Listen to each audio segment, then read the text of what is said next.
Decades ago, Earth suddenly endured a terrifying interdimensional storm. Since then, a series of mystical creatures like fairies, demons, sprites, angels, devils, and many others have gradually appeared before humanity. These interdimensional beings possess tremendous power divided into 4 tiers: mortal, legendary, epic, and mythic.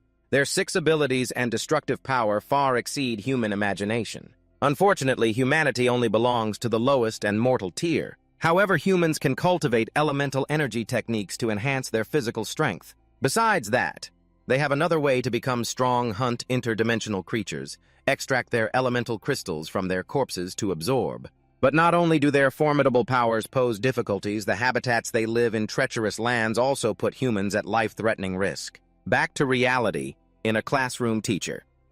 Thubak, the instructor of the protagonist's class, is troubled watching his negligent student.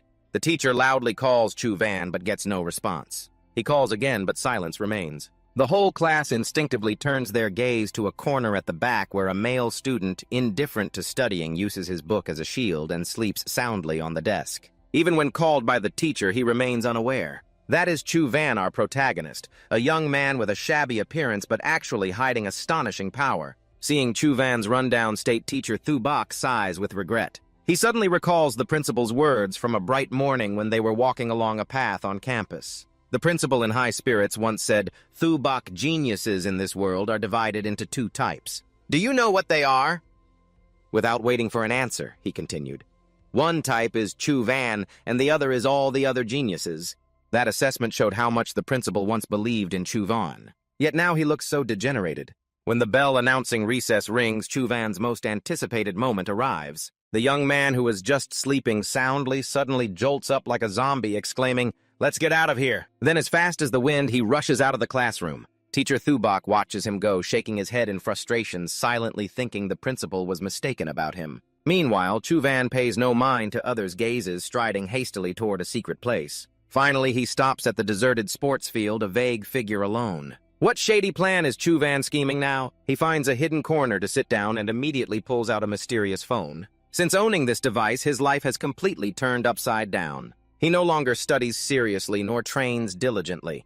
All his time is devoted to playing games on the phone. Unexpectedly, to start the device, he drips a drop of blood on the screen and selects the dungeon. This time, the dungeon is a deep, dark cave in a mountain cliff outside covered with wild tree roots. He stealthily glances left and right carefully like someone with years of experience. Seeing no one around, he confidently uses a needle to prick his finger, dripping another drop of blood on the phone.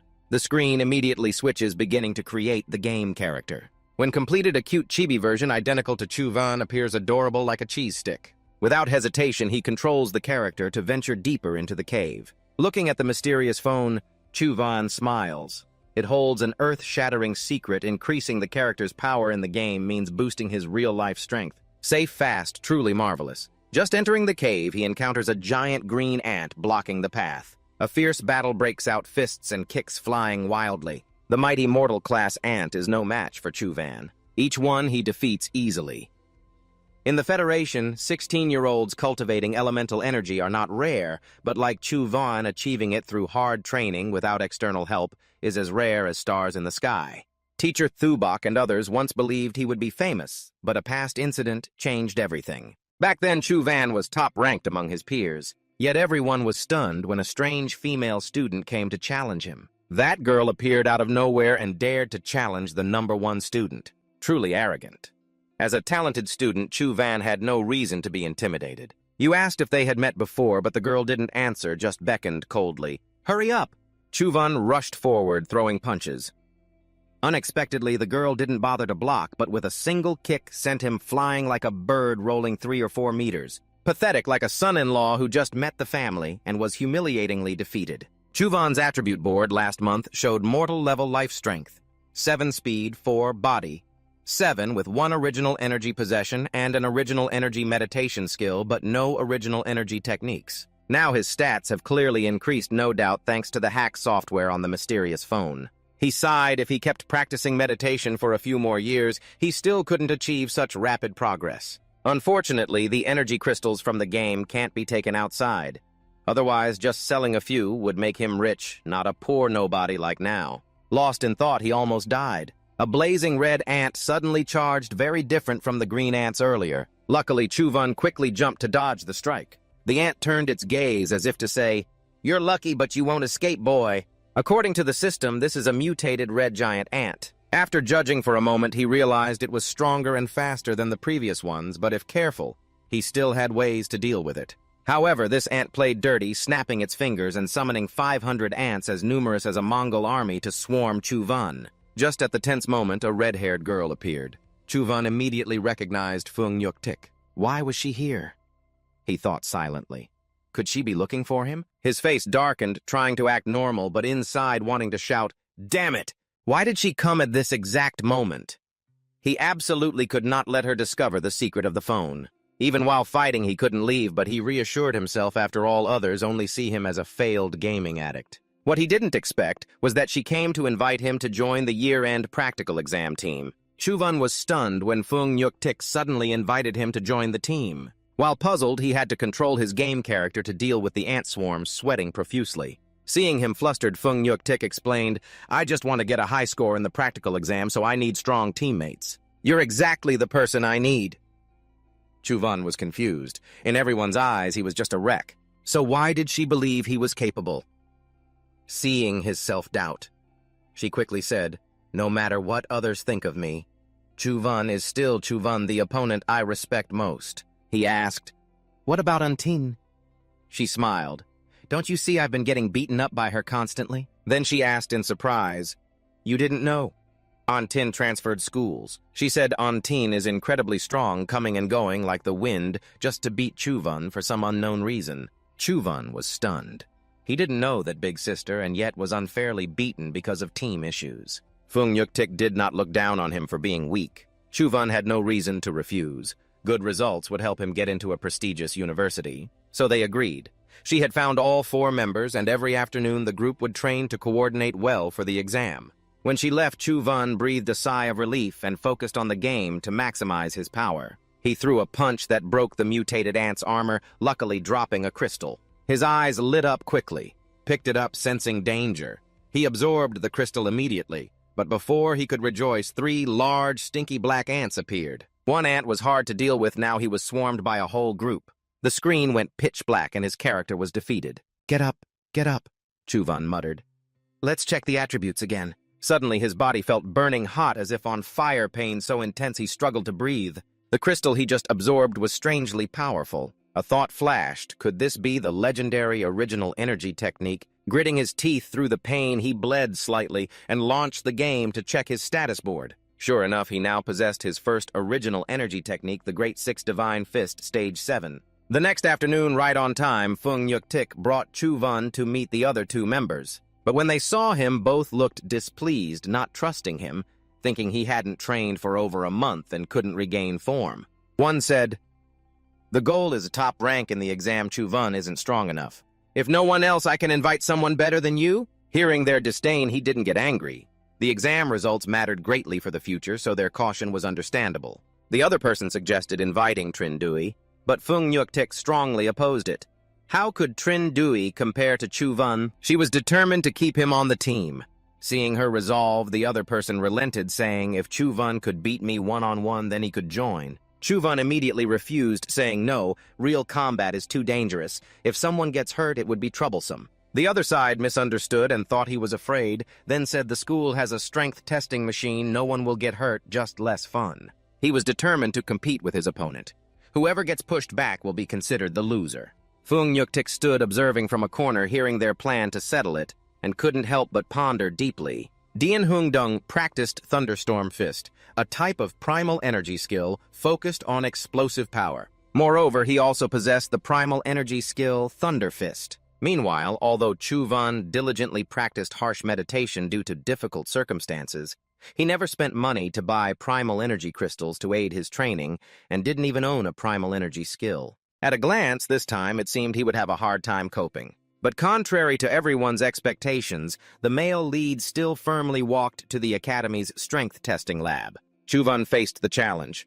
The 2 guys sneered mockingly and asked, "Are you afraid?" Chuvan scratched his head with a naive smile and replied, "Yes." But in his mind, he thought, I'm only afraid that when I throw a punch, you'll be smashed to pieces. Before long, the whole group arrived at the school's strength testing machine.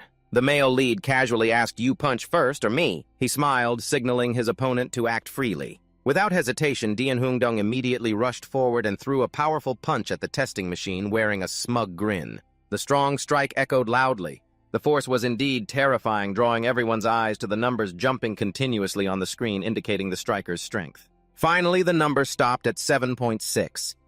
Chu-Van silently calculated that the strength measured by this machine and in the game was slightly different, but not too far off. Before acquiring the mysterious mobile device, I also reached this strength level. After finishing, Dien Hung-dong arrogantly challenged the male lead to step up and show his strength, confident this time he would dominate Chu-Van. The punch just now created a resounding sound throughout the hallway. Teacher Bokthut was leisurely strolling nearby and was drawn by the noise. Surprised he thought training at noon curious, he went to take a look.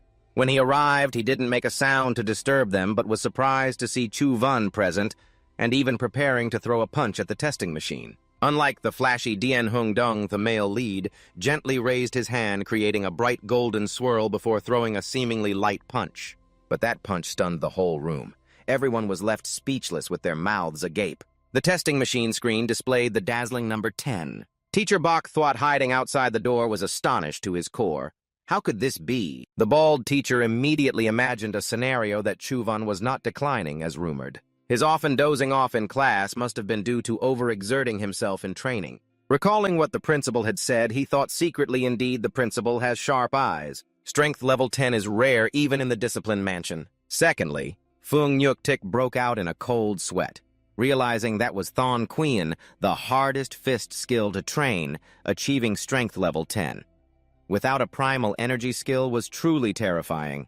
Dien Hung-dong was furious, never expecting someone to surpass his strength. He pointed directly at the male lead. "Fine, you're qualified, but don't think you can defeat me." His head seemed to be steaming. Pushing Chu-Van aside, he was determined to throw another punch to reclaim his honor. The two onlookers could only shake their heads in exasperation. Dien Hung-dong really was the type to die for face. This time he seriously used all his strength to unleash the primal energy skill, Thunder Fist. His fist was full of energy, emitting lightning-like sparks as if a thunder god descended.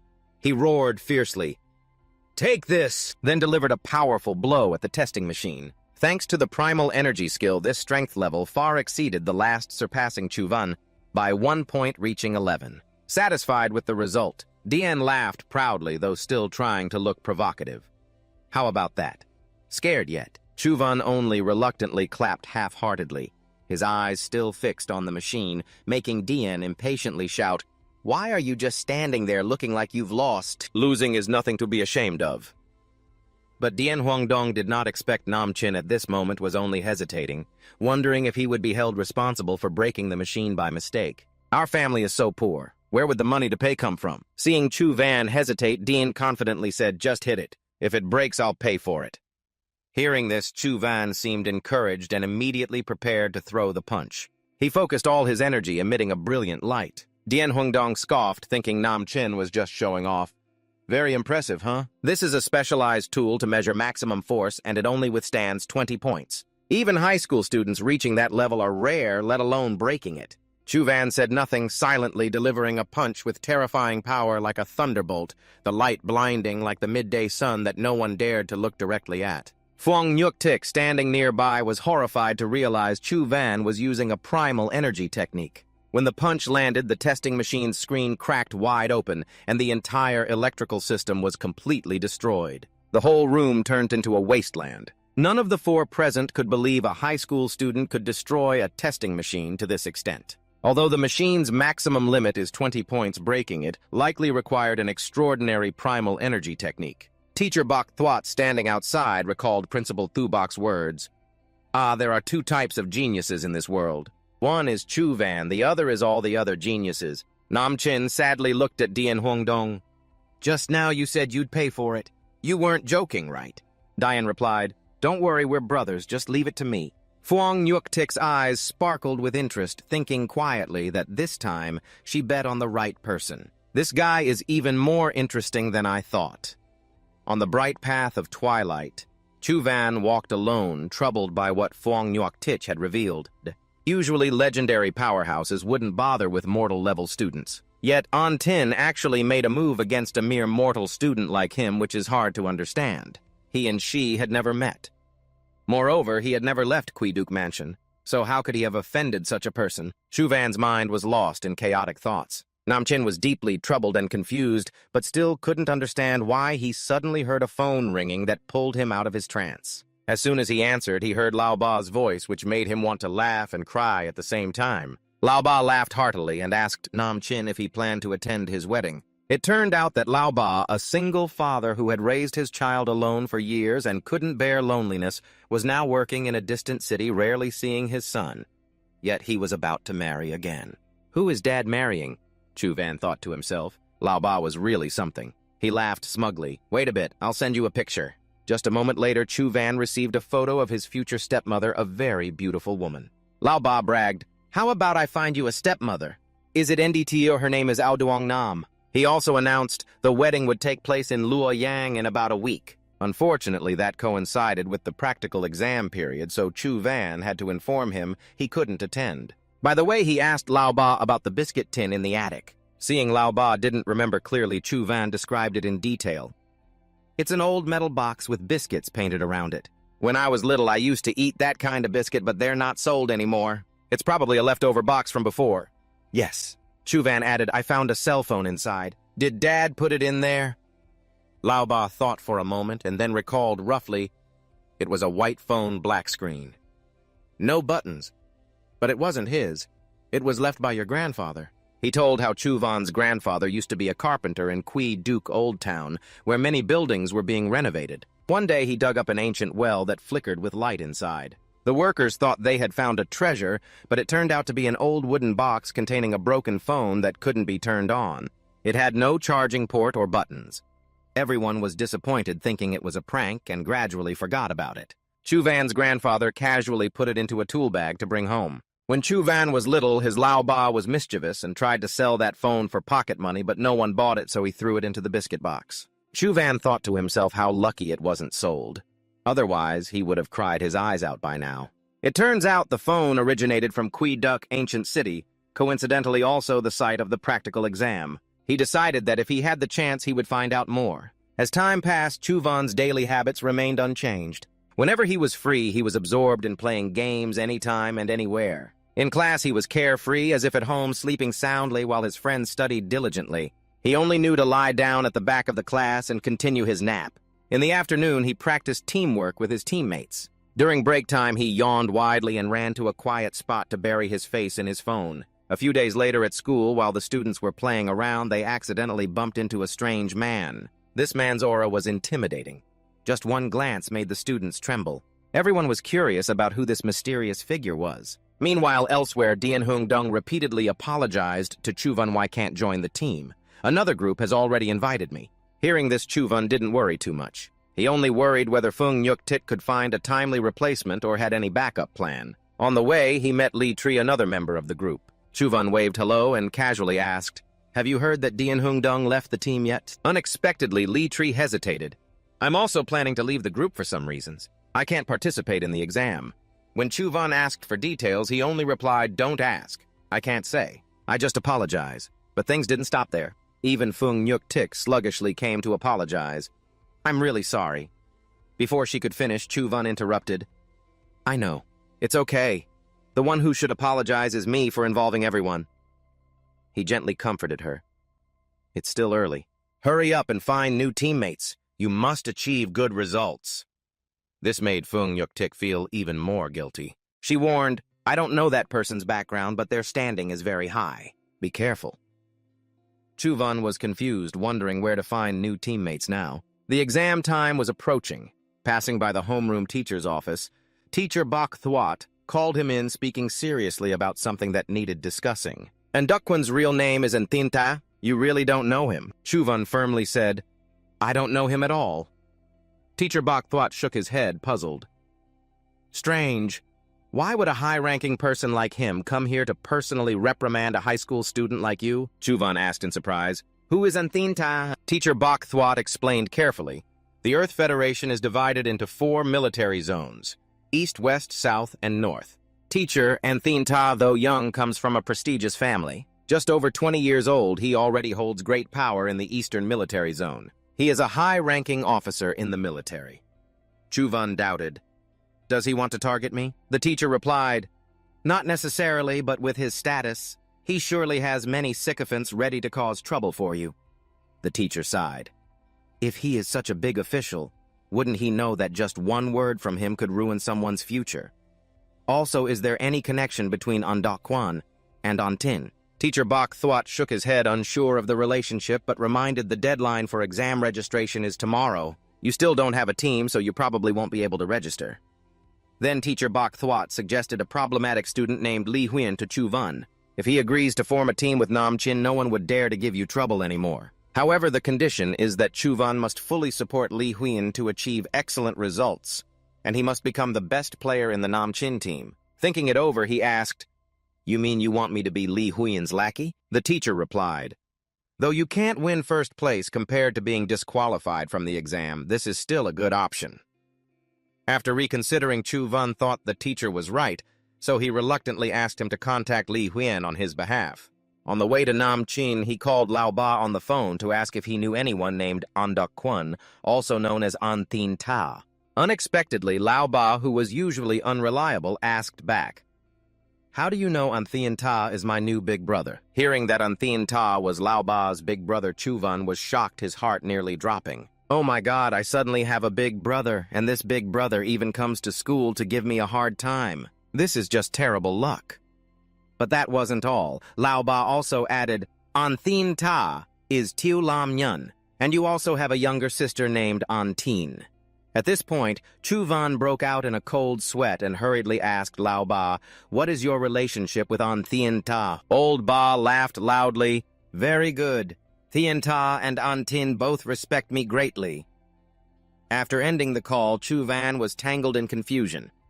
If that's the case, why are they dealing with me like this? Could it be that they don't support old Ba marrying Ao Duong Nam? The more he thought, the angrier he got, telling himself, Antin rushed at me and smashed me to pieces, and Thien Ta's one sentence made everyone distance themselves from me. But thinking back, it was just because I wasn't strong enough. Back in his room for the past few days, Chuvan kept burying himself in games everywhere, but his luck was truly terrible. Except for the first time when he got a crystallized energy orb, the following days were full of bad luck, gaining nothing but loneliness. Suddenly, Chuvan stopped complaining because this time he was luckier picking up a symbiotic egg. With it, he would possess a symbiotic pet. According to Nam Chin's knowledge, symbiotic pets rarely appear at the mortal stage, usually only at the legendary stage. He bent down to pick up the egg, but as soon as he touched it, it shattered, turning into a blood-red light that entered Chuvan's body. A painful sensation spread throughout his body, but he felt a submissive will from it. When he woke up, his head hurt like it had been hammered, unbearable. Looking around, he saw nothing, as if it was all just a dream. But when he looked down at his arm, he was startled. A blood-red seal clearly appeared. What the hell is this? And he wondered then, suddenly thought, could it be that the symbiosis succeeded? He hurriedly opened the status panel to check mutation, great strength, mortal rank. Strength 9, speed 5, constitution 9, energy 9. Talent, skill, great strength, divine fist. Symbiotic form, Sao Fist. Chuvan was excited and wanted to summon it immediately, but didn't know how. It didn't take long. When he imagined its image in his mind, a red light appeared, forming a glove that covered Sao's fist. It looked extremely cool, engraved with images of mutated great strength. Definitely a symbiotic form, he thought. I heard it will support the user, and with great strength, it's very likely to increase power. However, since he was in his room, he dissolved the form and decided to summon the pet to see it clearly. But according to Chuvan's will from the seal, red mist spread out gradually, forming a blurry, primitive beast silhouette. When it became clear, a huge, fierce giant ant appeared, frightening him. Wasn't it cute in the game? This is a bit scary, but I have to admit it's extremely cool, many times bigger than Chuvan. He thought, next time I go out, I have to try riding it to see how it feels. The next night, as promised, Master Bok Thwat drove Chuvan to meet Li Huyen. He was an open-minded guy, but not exactly evil. Master reminded him that he was only here for the exam. Don't pay attention to other matters. Chuvan nodded. Don't worry, Master, I know what to do. Finally, the two arrived at a lavish mansion that made a poor guy like Chuvan gasp in awe. The outside was already splendid, the inside even more luxurious. Lai Huyen was sitting holding two beauties on each arm, laughing loudly. "Old man's here, sit down and have a drink." Master Bok thought declined. "I have class this afternoon, don't want to waste time with this open-minded guy." Master went straight to the point, introducing Chu Van as the chosen one, his strength very strong, sure to help you achieve good results. Lai Huyen looked at Chu Van with a cold smile. "Don't worry, out of respect for the old man, I'll let him join the team. Getting top group results shouldn't be hard." Master Bok Thwat finished the registration procedures and told Chu Van to stay for the next few days to get to know Lai Huyen better and prepare for the exam. Li Huyen looked at Nam Chin and asked, "You're Chu Van, right? I heard you're the #1 genius of Quiduk High School." Chu Van shook his head, "Just a rumor, not true." But Lai Huyen pressed on with a disdainful attitude. "That's understandable, there's no genius in this Quiduk mansion." He even brought up how Chu Van was defeated by An Tin in just one move, weak and claiming to be a genius. "No need for cooperation practice or anything. You just need to join the team, I'll take care of the victory." Ridiculed Chu Van remained calm as if nothing happened. Buried in his phone, he nodded in agreement. He thought to himself, what a joke, someone else worries all the way. And he still has time to play games. Why refuse? Chu Van didn't care. Still buried in his phone, replied he didn't drink alcohol. "Thanks for the kindness." Master's attitude was indifferent all day, only playing the main character's game. Li Huyen misunderstood that Chu Van was just discouraged by some criticism and not worth paying attention to. He thought Master Bok Thwat lowering himself to beg from someone like that was really not worth it. Suddenly, Lai Huyen decided to tease, wanting to make Chu Van lose focus. He signaled a red-haired girl with a huge soul to approach and seduce the male lead. She, with a confident and attractive appearance, came closer and sweetly asked what game he was playing and if it was fun. Chu Van coldly replied it was very fun. The girl sitting close by coquettishly asked if that game was as fun as playing with her, but the male lead remained like a log unmoved. Seeing this, she got annoyed and grabbed Chu Van's chin to turn his face toward her. Unexpectedly, at that moment in Chu Van's game, a tense battle was happening. A new alien element creature, Silver Medicinal Thought, appeared at a terrifying speed, making him unable to hit it. On top of that, the annoying girl beside him disturbed him, making him even more irritated. Frustrated by the critical situation in the game and being bothered by her, Chu Van angrily pushed her hard, causing her to fall flat on the floor. Truly, a guy who doesn't care about delicate things. She fell like a mop, angrily staring at the person opposite, not expecting him to dare push her just because of a game. Lai Huyen, savoring his wine and witnessing this laugh or cry scene, spilled some wine, scratched his head, and laughed loudly, surprised to find such an interesting guy. Meanwhile, Chu Van's mood was no better because of that annoying girl. Little Chu Van in the game was defeated by the monster. At night, while Lai Huyen was sound asleep among beauties, Chu Van continued to fight tirelessly against the Silver Medicinal Thought. But its speed was too fast, putting him at a disadvantage. He kept failing all night despite his skill. It hadn't reached legendary level yet, so it wasn't invincible. The problem was that he had to fight them. The Great Strength Divine Fist could inflict heavy damage but took too long to execute. Chu Van pondered and suddenly thought about combining the Great Strength Divine Fist with the Inch Fist he had mastered in the game. Reality had a close connection. If he could combine the two moves in real life, it would also work in the game. Thinking it through, Chu Van began practicing combining the two techniques, seeking inspiration, staying up all night without sleep. He played the game while practicing his fists late into the night. This strange behavior caught Lai Huyen's attention. Curious, he watched what moves this guy was practicing. Inch Fist. But the movements and the way he launched them were too big. At first, Lai Huyen thought Chu Van was hiding his skills, but then lost interest thinking he was being suspicious, and went back to his bedroom to sleep. The university entrance exam, the hope of many students, finally began. Chu Van, like many others, focused on finishing the theory test. A few days after the theory ended, he and a group of students boarded a bus heading to Quiduk Ancient City to participate in the practical test. This place, influenced by alien element water awakening, had turned into an alien element zone. The surrounding plants and animals were mutated, making the area extremely dangerous. The army was equipped with weapons and guarded strictly. Outsiders were not allowed in. Lai Huyen and the other two team members hadn't arrived yet, so Chu Van decided to take a walk around the area near the huge, majestic city gate, admiring and looking up at the towering walls. Chu Van suddenly discovered a strange, bizarre seal. What exactly was this? He was curious. At that moment, the mysterious phone in his pocket vibrated, startling him. Thinking Old Third was calling, but then he realized something was unusual. This phone didn't have call functions. It had never been used before, so why was it working today? His surprise hadn't stopped. The screen suddenly displayed a camera function, something he had never seen before. What was this function for taking selfies? Chu Van awkwardly held the phone trying to take a picture of the surroundings, but it had no button. After fiddling for a while, he still couldn't take a picture, thinking it was broken.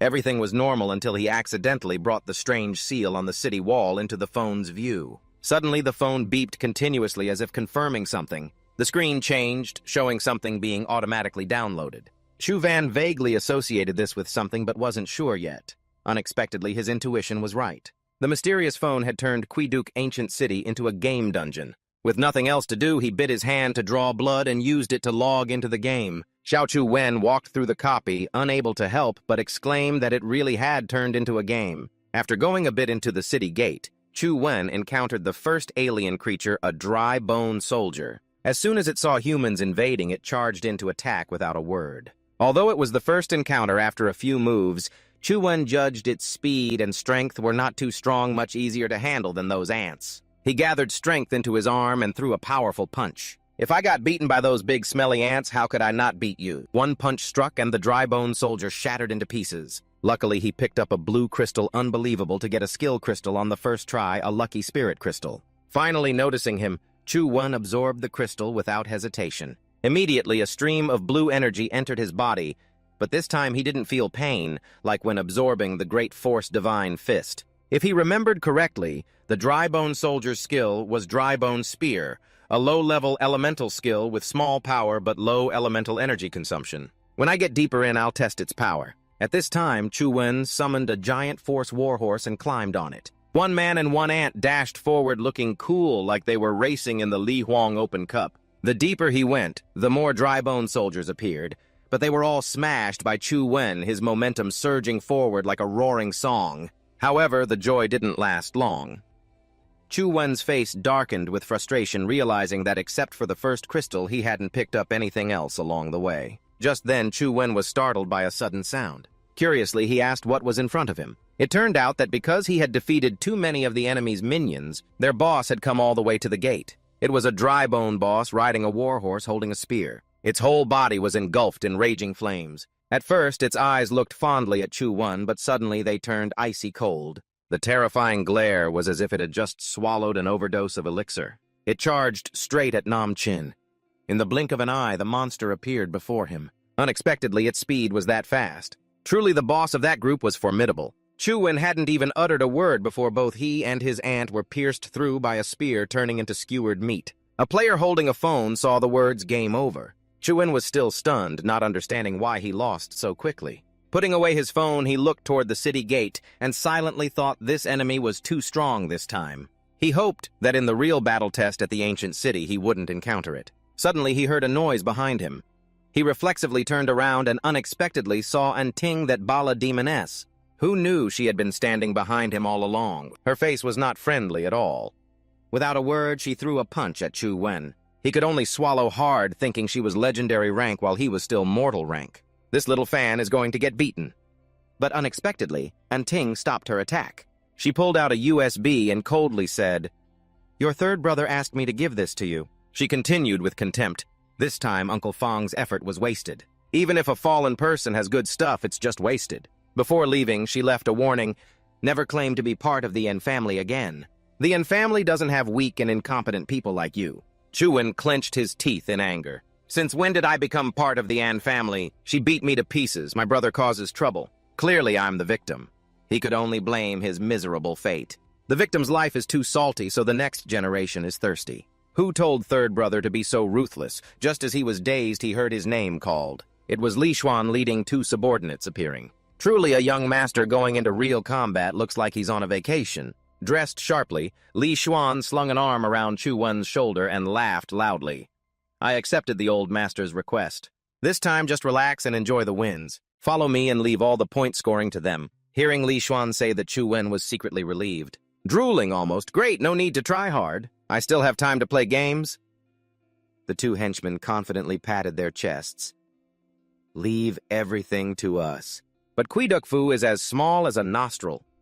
How could there be a genius? I alone am enough to help Brother Huyen get first place. The other guy was no less confident. I will definitely give it my all so nothing goes wrong. Chuvan, standing nearby, realized they were ignoring him. They didn't even bother to introduce themselves. Truly just human-shaped tools, he thought silently. A guard holding a walkie-talkie announced the approaching time. Everyone quickly gather at the designated spot. Fung Yuktik and her teammates also hurried to the meeting point. Passing by Chuvan, she smiled and gave him a thumbs up, wishing him luck for a high score. Chuvan returned the gesture, also hoping she would do well. Let's do our best on time. The gate leading to the other dimensional area opened, revealing a violently swirling energy vortex. The host stood up and announced this test's scoring would be based on the spirit cores of the skeletal soldiers the students killed. The final ranking would depend on the total number of spirit cores. The excited students rushed inside to hunt monsters for spirit cores. As soon as they entered, they saw the skeletal soldiers. But in reality, they weren't as cute as in Chuvan's game. Yet the students were not afraid at all. Instead, they excitedly charged forward. The skeletal soldiers were quite weak, so the students easily defeated them. It was just a matter of time. Especially the two mercenaries from Li Huyan handled them smoothly like cutting butter. Watching each skeletal soldier being smashed apart, Chuvan leisurely thought he had nothing to worry about. He had more time to play games.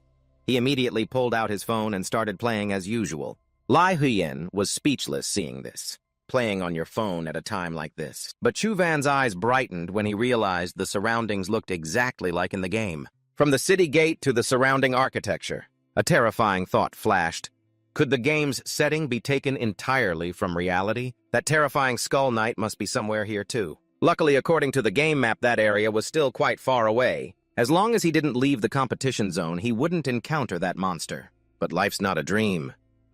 Chuvan suddenly screamed loudly when he heard the group planning to move deeper inside and saw his panic. The three turned around and looked at him as if he were an idiot. The skeletal soldiers had already been cleared out quite a bit, and the monster refresh rate was quite slow.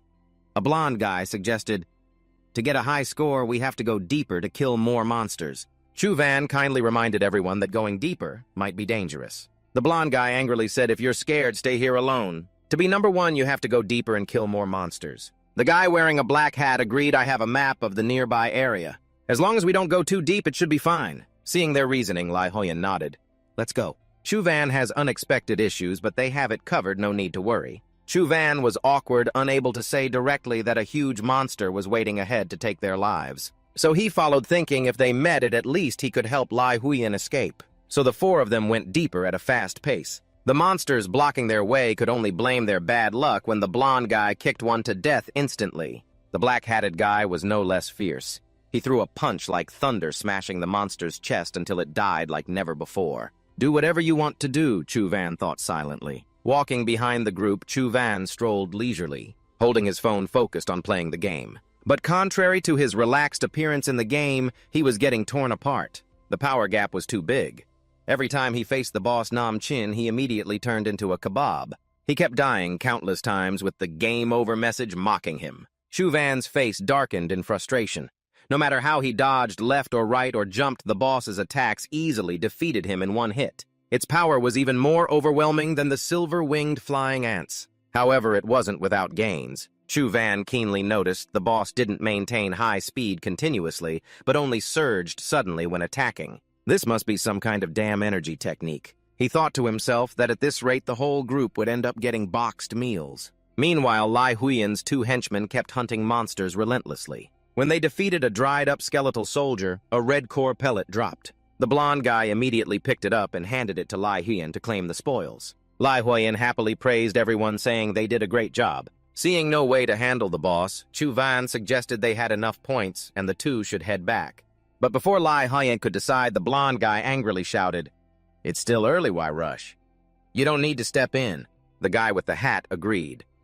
"Let's kill a few more to be sure of the win." Li Huyan checked his phone for instructions and saw no record of legendary-level alien creatures nearby, so he said it was fine to move forward. Seeing Li Huyan about to continue, Chuvan couldn't stand it and grabbed his hand to stop him. "Stop." He said he had a sixth sense since childhood. Whenever danger approached, he'd feel uneasy, and it was always accurate. The important thing was that this feeling was very intense now. Hearing this nonsense, the blonde guy snorted disdainfully and pointed at Chuvan's face. "Brother Huyan brought you along out of respect. If the team loses because of you, can you take responsibility? Chu Van seriously rebutted. In this small Queeduck mansion, few students dare to leave the safe zone.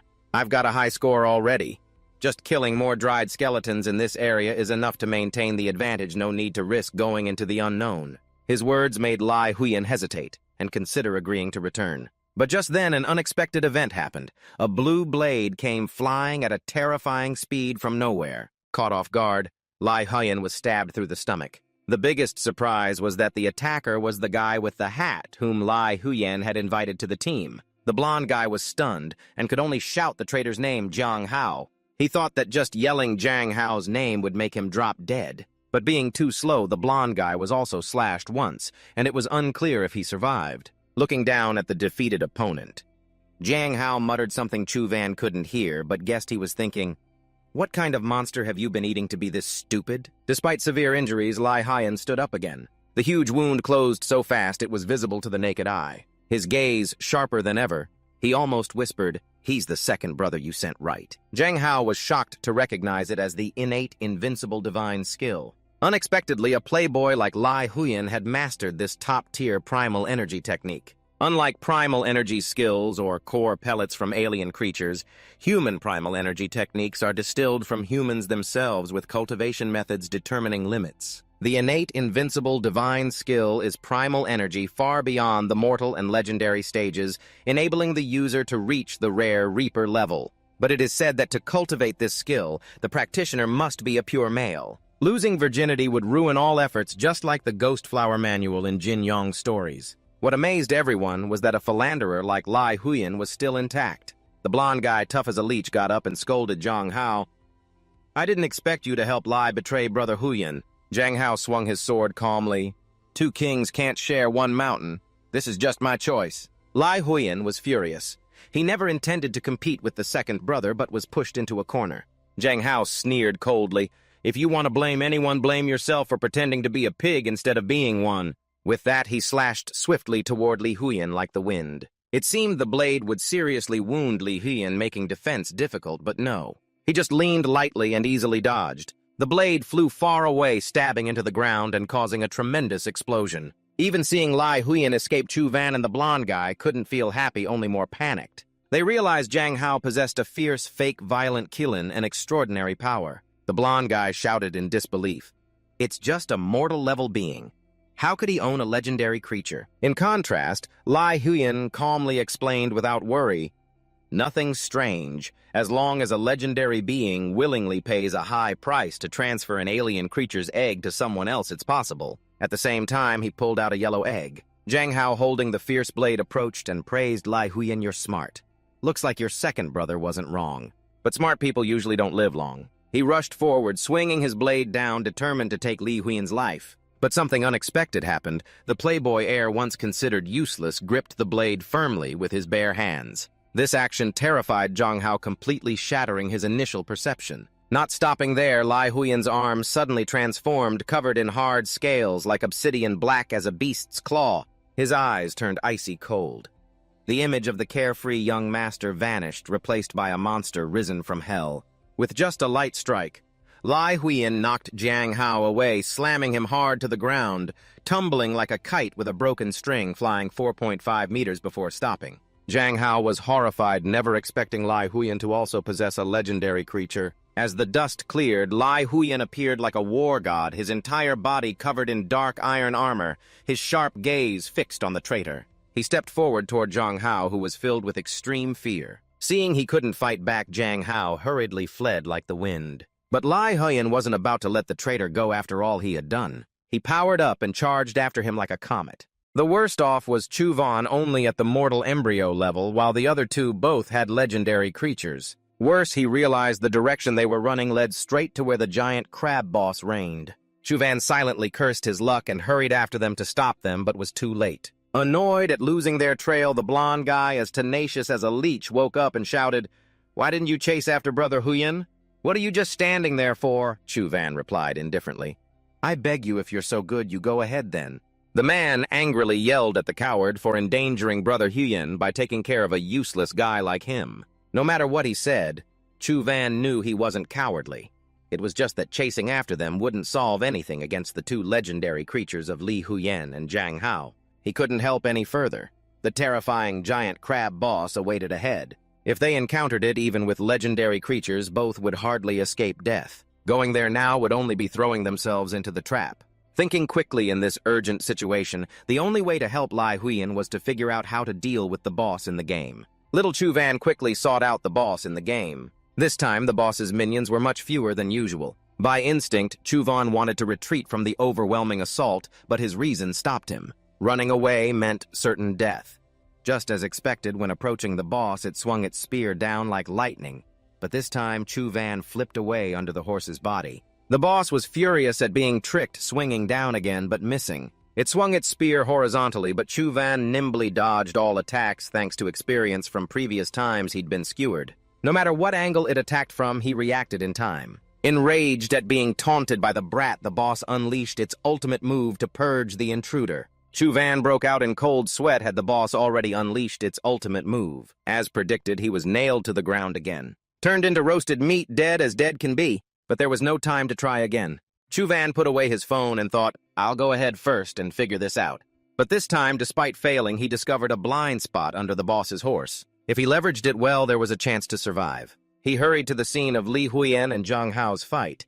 Judging by the intense battle marks, he guessed they weren't far. Sure enough, after a short distance, Chu Van saw the two figures approaching. To his surprise, it was Lai Huyen and the blonde guy, but Zhang Hao had disappeared. The blonde guy angrily asked why they had just arrived now. Chu Van ignored him and asked if Lai Huyen was okay. Lai Huyen's expression was grim. The situation wasn't looking good, Chu Van.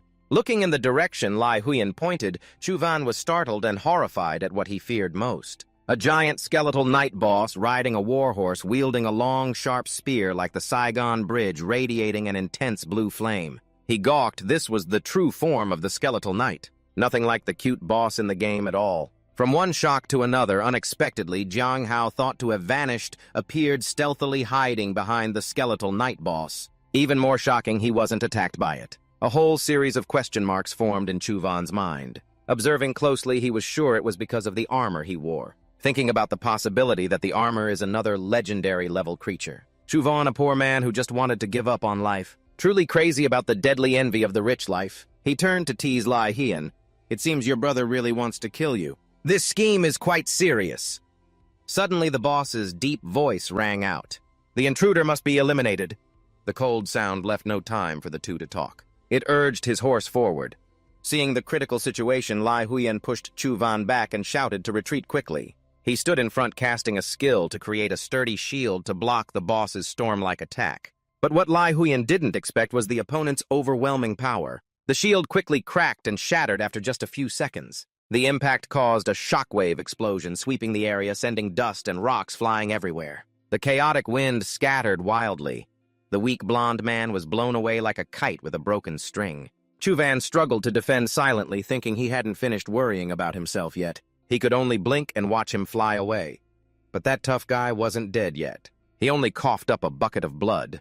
Truly a resilient king. Despite being seriously injured, he still acted gallantly, shouting, I'm fine, Chu Van, help Brother Huyen. Over there, even though the shield was broken, it reduced the boss's attack force, allowing Lai Huyen to hold on. But before he could catch his breath, a vicious beast suddenly charged and bit him. Luckily, Lai Huyen reacted quickly and created a new shield to block the attack. His voice was deep now, coldly looking at the attacker who ambushed him, but he wasn't free-handed either. The attacker was Zhang Hao, a shameless traitor to the extreme.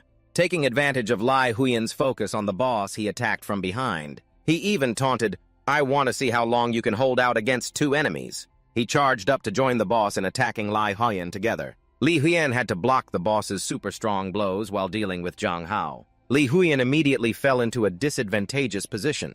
Chu Van stood outside, watching his heart burning with anxiety. At this rate, Li Huyen was sure to die. He made a bold decision and shouted loudly, Lai Huyen, I will hold the boss back. You take as long as you need to defeat Zhang Hao.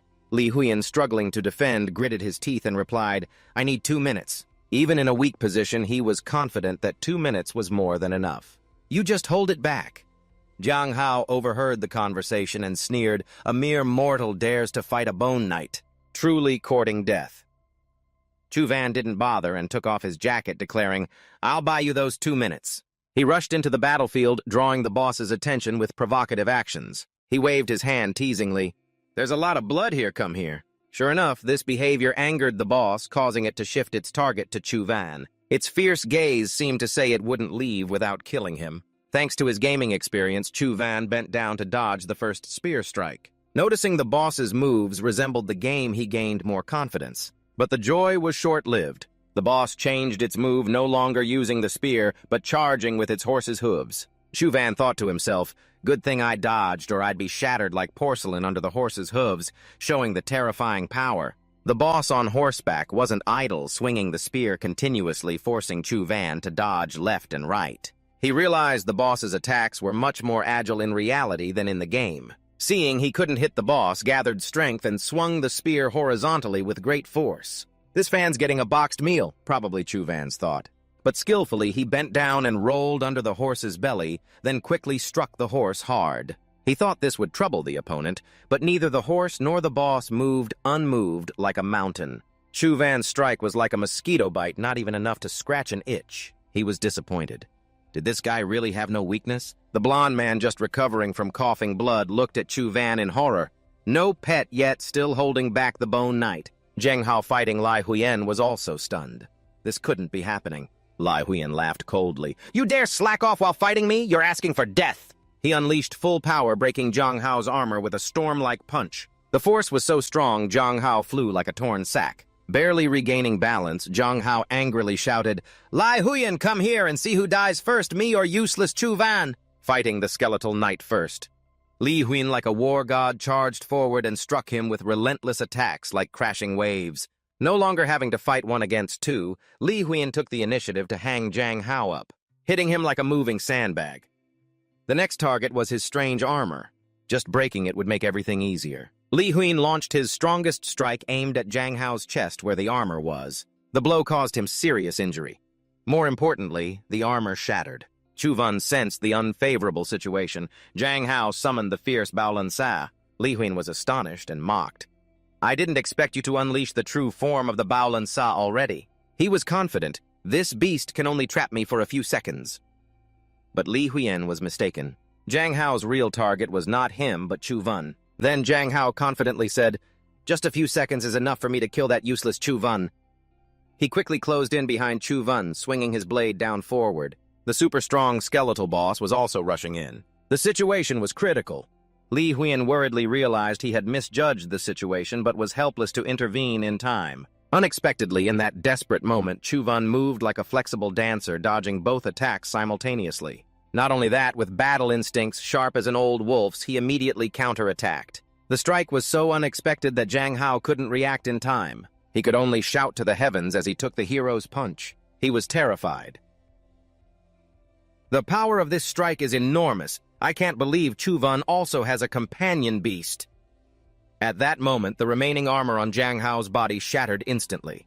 The skeletal knight's eyes glowed frighteningly. Zhang Hao never expected his trump card to become the thing that killed him. Without armor protection, he became the boss's target. One spear to the heart, and he immediately went to receive his boxed meal. The owner died. The Baolan Sa roared and struggled violently. From the broken armor piece, blue smoke poured out and formed a lizard. It was the true form of Zhang Hao's second legendary companion beast. It was still stunned when Li Huyen, just freed from his bonds, stomped it flat. Looking at the traitor's miserable corpse, Li Huyen coldly said, "You reap what you sow, no one else to blame." But the danger was not over.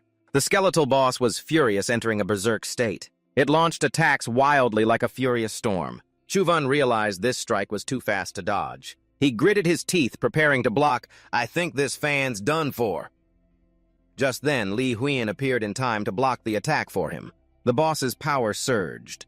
Just one hit cracked the armor on Li Huyen's arm, threatening to shatter it. Chu Van understood the situation had become critical. Li Huyen's warrior senses were near their limit, unable to hold out much longer. The boss kept attacking relentlessly, showing no sign of weakening. Li Huyen gritted his teeth.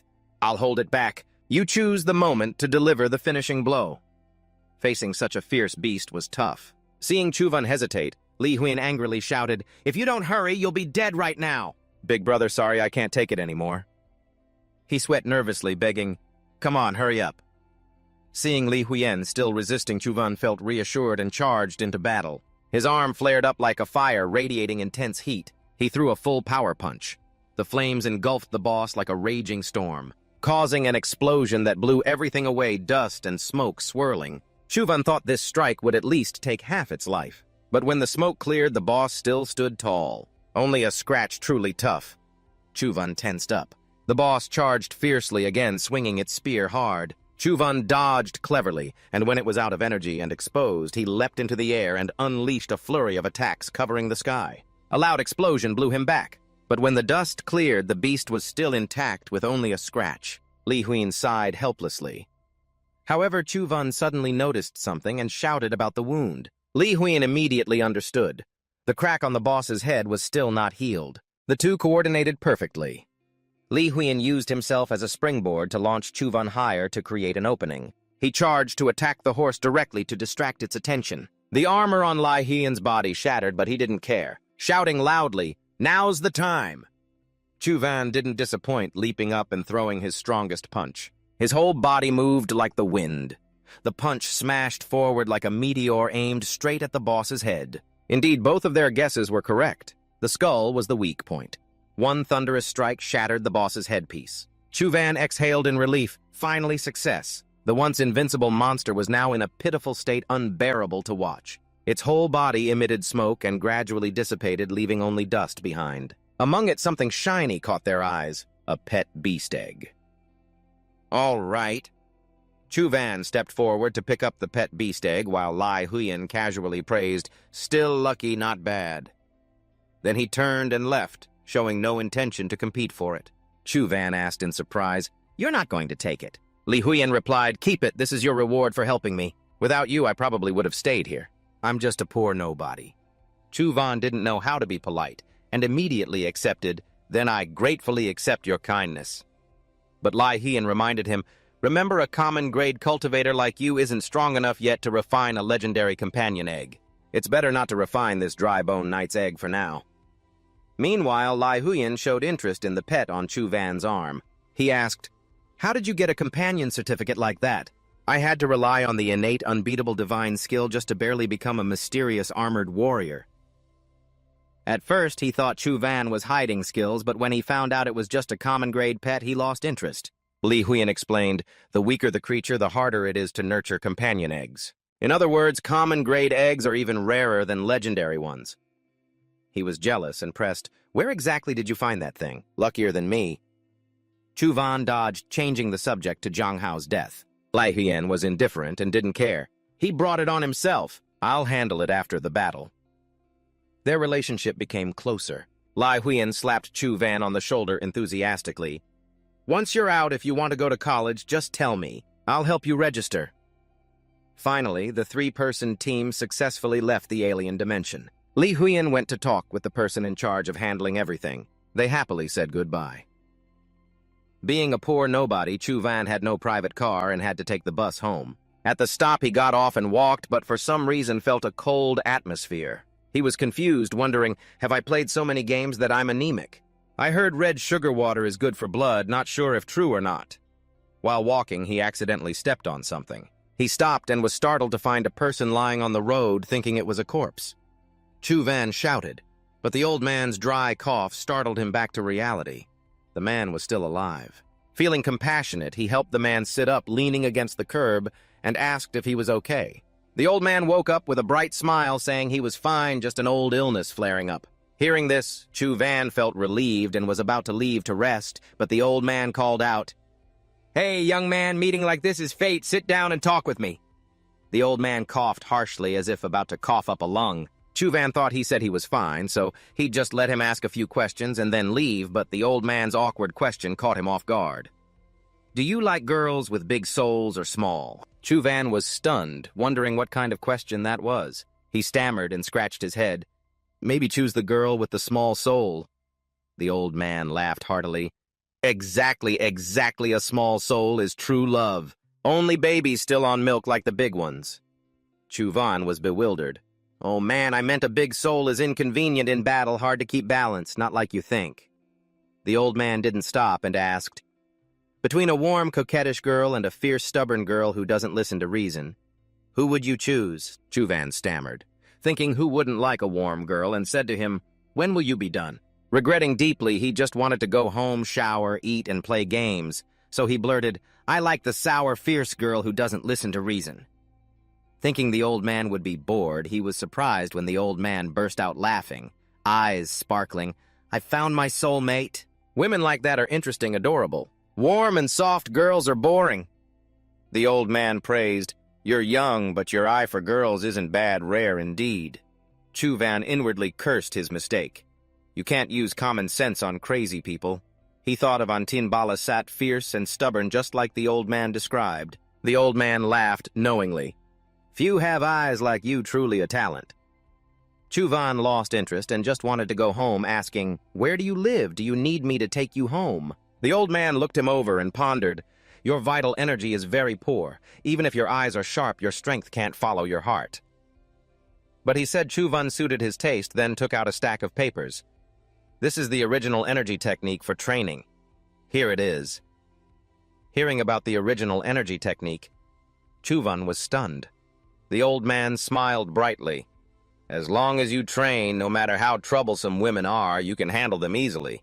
Back in the day, I ruled the world with 7 days and 3 nights thanks to this." Chuvan scratched his head, refusing, "I have already practiced the bitter meditation."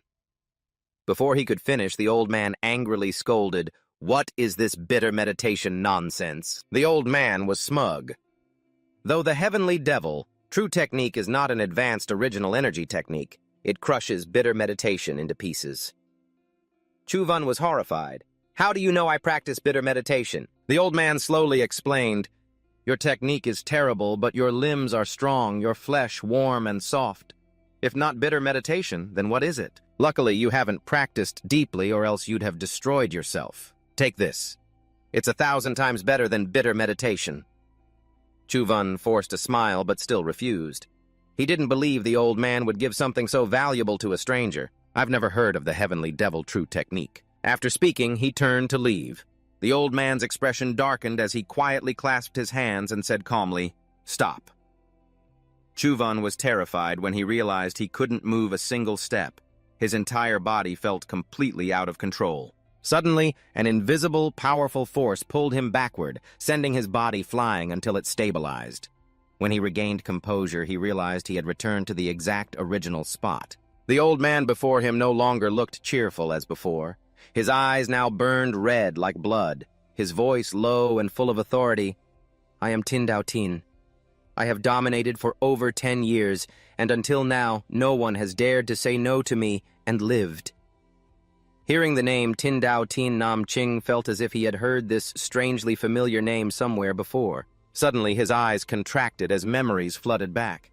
It was him, the cold-blooded, most terrifying figure in human history since humanity began recorded during the chaotic primal storm era. He was a top-tier, fierce, devil-level expert who had consecutively taken 27 lives and stained the entire Federation with blood. The old man stood high above, looking down at Nam Chin with a challenging tone. "So what do you think now? Do you want to learn?" Standing under the eaves, Nam Chin could only bow his head, sweat pouring down like rain, and stammered, "I want to." The old man was somewhat surprised by his agreement. He frowned, suspecting this kid was only saying it out loud and had no intention to learn at heart. Nam Ching sighed inwardly, thinking, "Who wouldn't want to learn? But if I really follow this old man, I'd surely be hunted by the entire Federation along with this great devil king." Still, he didn't dare to refuse outright. The old man was not done yet. He took out another item, his voice full of temptation. "I have another set of original energy techniques that's very interesting. Want to practice, young man?" He just wanted to scream, thinking he had escaped, yet the old man pulled out yet another set of original energy techniques. If he refused now, he feared this old devil would bury him alive. Without waiting for his agreement, the old man placed the original energy technique into Nam Chin's hand, then smiled what he thought was the kindest, most saintly smile. But to Nam Chin, it felt cold and infuriating. "Or maybe you want to refuse this old man's kindness." Nam Ching was so scared he trembled hurriedly, shaking his head repeatedly. "No, I will definitely accept." After everything was settled, the old man was satisfied and left, gradually disappearing into the quiet night, freed from restraint. Nam Chin felt like he had been given a new lease on life, panting heavily, but his vigilance had not faded. He wondered silently if the old man was still watching him from afar. Holding the item in his hand, he examined it carefully and realized he couldn't refuse it. His weak body felt like a breeze could make him sneeze repeatedly. After thinking for a while, he decided to run home quickly first. On the way, Nam Chin accidentally passed by two suspicious figures who seemed to be concentrating on tracking something. Looking closely, he recognized the badges on their shoulders. They were definitely Federation agents. A series of questions arose in his mind. Could they have come to capture Tin Dao Tin? But he quickly dismissed the thought, telling himself this had nothing to do with him, and hurried straight home. Upon arriving, the first thing Nam Chin did was rush to take a thorough shower. Today was truly a long day full of upheaval. First, Li Huyen was assassinated, and now he had encountered the legendary Devil King. He could only blame his own bad luck. He just wanted a quiet time playing games, yet now he was caught up in trouble. Looking at the original energy technique on the table, he couldn't help but feel uncertain. Was this a blessing or a curse? After a tiring day, Nam Chin finally lay down on his beloved bed. But in his restless sleep, an indescribable oppressive feeling suddenly overwhelmed him. His heart felt crushed by something, and his whole body seemed to be sinking into a sea of blood. Below, countless creepy, terrifying hands reach out desperately, trying to drag him down to the depths of hell. The horrifying feeling makes him want to scream. The only way to escape is to wake up. Suddenly, the protagonist bolts upright, his face drenched in sweat, in utter panic. He pants heavily, his mind still trapped in the terrifying nightmare, his body uneasy. He rushes to the bathroom, vomiting violently. After a while, he gradually calms down, wondering what the hell is really going on. Seeing the vital energy manual titled Demon Immortal Scripture on the table, he slips into thought. Could it be because of that? Did the enlightened Taoist immortal mess with this scripture? Holding the scripture in his hands, he carefully examines it from every angle. Whether looking forwards or backwards, he can't find anything truly strange that would cause a headache. He falls into deep thought, wondering if he's anemic from playing games too much. Washing his face to sober up, he feels better. The oppressive feeling fades away. Though awake with nothing to do, the protagonist takes out his phone to play games again. With a small victory, he logs into the ancient dungeon, goes deeper, and unexpectedly encounters the skeleton night boss again. He didn't expect it to still be there. It seems the monsters in reality and in the game don't affect each other. This is even better, meaning he can defeat it again and get more treasures. Without hesitation, he charges in to fight the boss once more. Of course, in this leader's knowledge base, there's no concept of fear. It rushes straight in, intending to crush the outsider into dust. As expected, the protagonist is quickly mauled by the monster and finally defeated. He can only bitterly accept the boxed meal. The young man's face turns pale with anger. Although bosses in games are usually a bit weaker than in reality right now, there's no support from Li Huyen.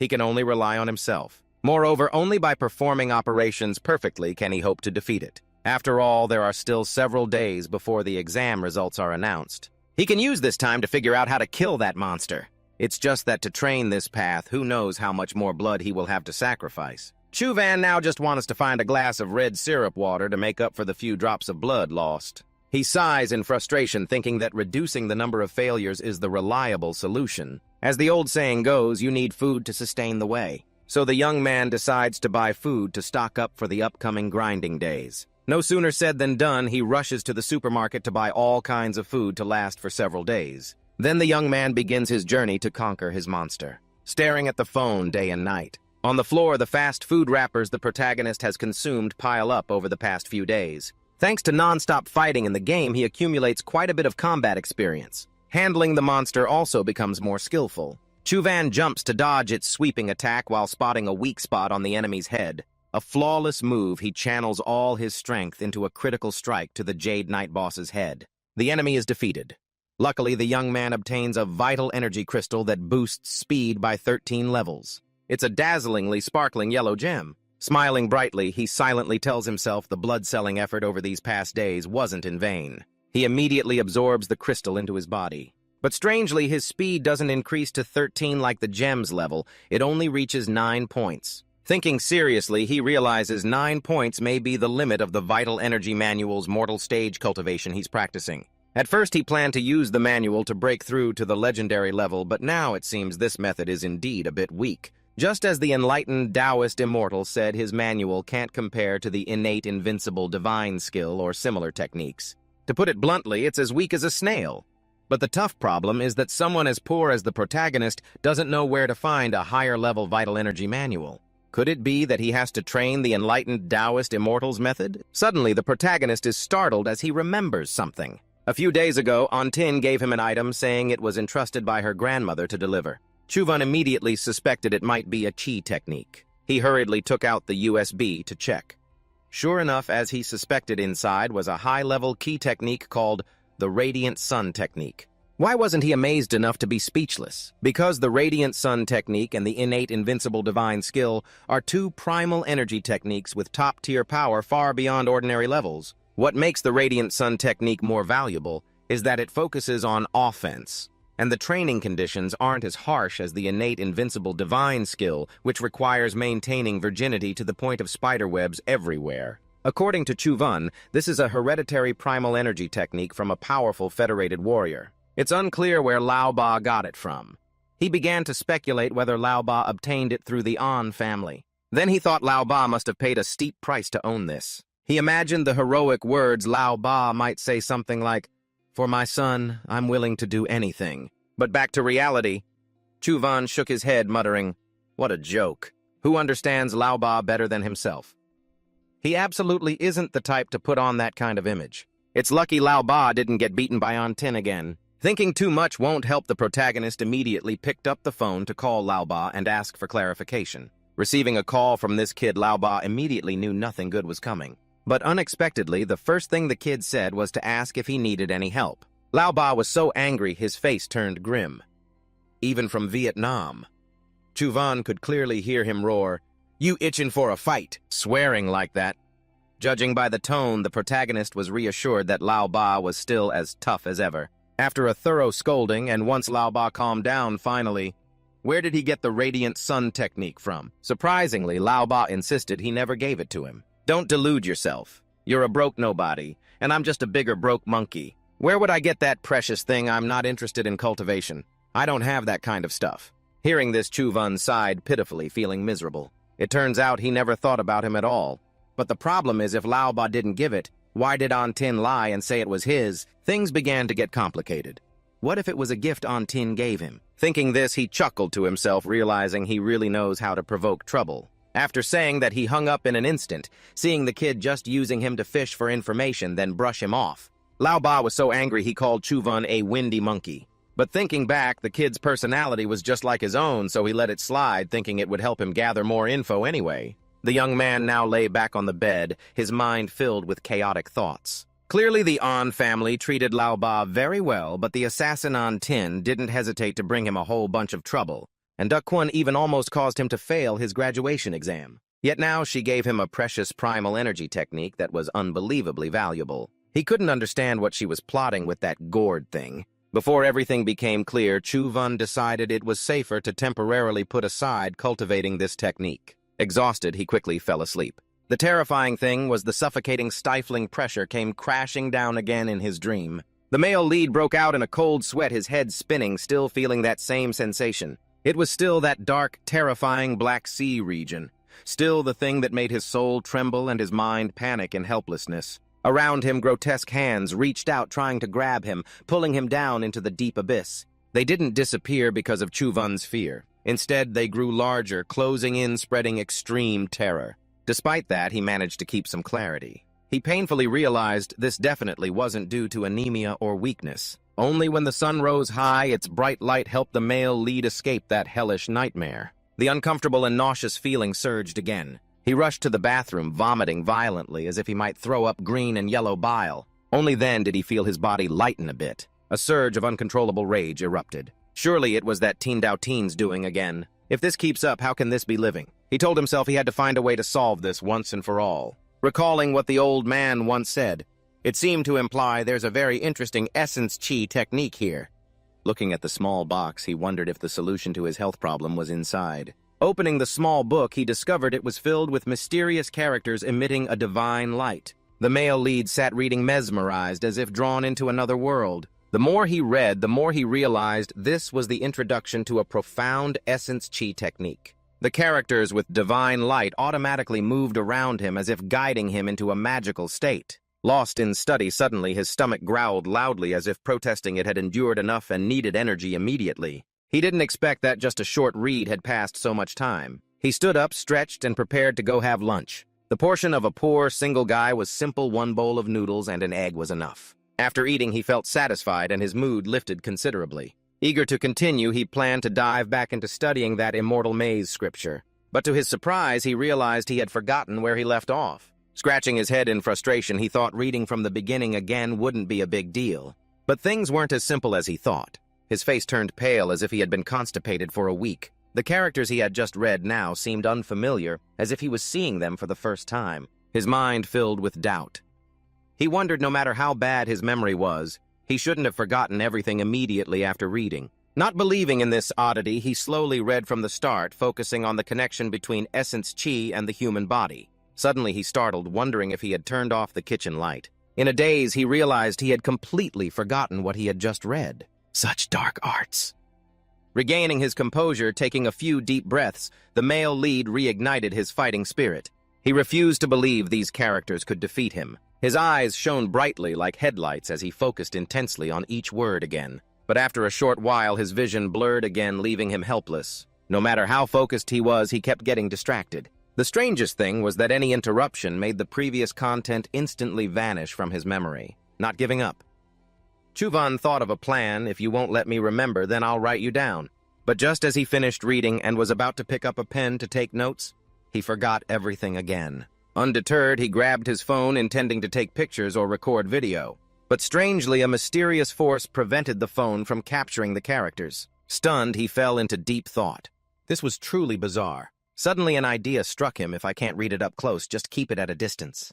Maybe I can escape this nightmare paralysis. Just then the phone rang, an unknown number he had never seen before. The person on the other end asked if Chuvan had chosen a university yet. It turned out he had been so absorbed in gaming that he forgot today was the exam result announcement day. The caller was none other than Li Huin, young Master Li, still single. Li Huin invited him to register and study at the same school if he hadn't chosen one yet. The rankings had been announced. Unsurprisingly, Li Huin ranked first while Chuvan was second. The school Li Huin recommended was the prestigious Teach Dung Academy. Chuvan was quite surprised when he heard the name of this school. Li Huin explained that recently Teach Dung Academy had discovered a new dimensional field, making it an ideal choice. But hearing Teach Dung Academy, Chuvan's expression changed slightly. If he remembered correctly, this school was in Lok Dung, the territory of the An family. After the conversation ended, he dove back into his game. It could be said gaming had become as indispensable to him as food, water, and breath. But in the game right now, the male lead was running for his life like a dog in mourning. Behind him, a winged creature flew relentlessly in pursuit. Running, he glanced back anxiously, just as he predicted. That was the silver-winged flying monster, a newly appeared beast causing him considerable trouble right now. It bore a fierce appearance, charging like an arrow aimed straight at Chuvan. The young man realized that at his current speed, there was no way to escape the monster. Just as the moment was ripe, he suddenly spun, channeling all his strength into his hands to create a fierce energy vortex aimed directly at the oncoming enemy. Despite using every trick to deliberately launch a surprise attack, the silver-winged demon still relied on its superior speed to dodge, causing the attack to hit only empty air and create a huge explosion. Of course, it didn't let up and immediately countered the male lead with a sharp cut. Its wings slicing like shooting stars, easily tearing him into 2 pieces as effortlessly as cutting a sheet of panda paper. It really made him frustrated. Although he had improved tremendously recently, he still hadn't closed the huge gap with the monster, especially in speed. It left him miles behind, his eyes dark and swollen like a panda's. He was still holding a grudge. What kind of monster is this? So insanely fast and can fly too, who could possibly fight it? Annoyed, he heard the doorbell ring and wondered who could be looking for him. The male lead dragged his feet, eyes swollen like a zombie's, and hurriedly opened the door. As soon as he opened it, he saw a familiar face. Turns out it was Li Huin. She smiled brightly like a flower, friendly like a beauty queen.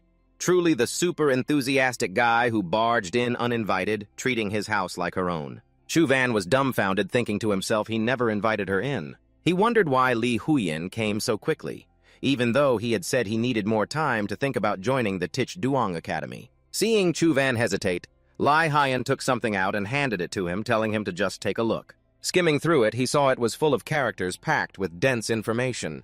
The male lead asked what exactly it was. Lai Huyen smiled slyly and proudly replied that it was an internal document from the Teach Duong Academy. She flipped to a specific page and told him to focus carefully on this part. It was a report about the discovery of an interdimensional creature shaped like internal organs in a new dimensional field. Li Huyen excitedly stepped closer, saying, "That's right, this is it. The Teach Duong Academy just discovered an interdimensional creature in the form of internal organs." Chu Van looked puzzled and asked what that meant.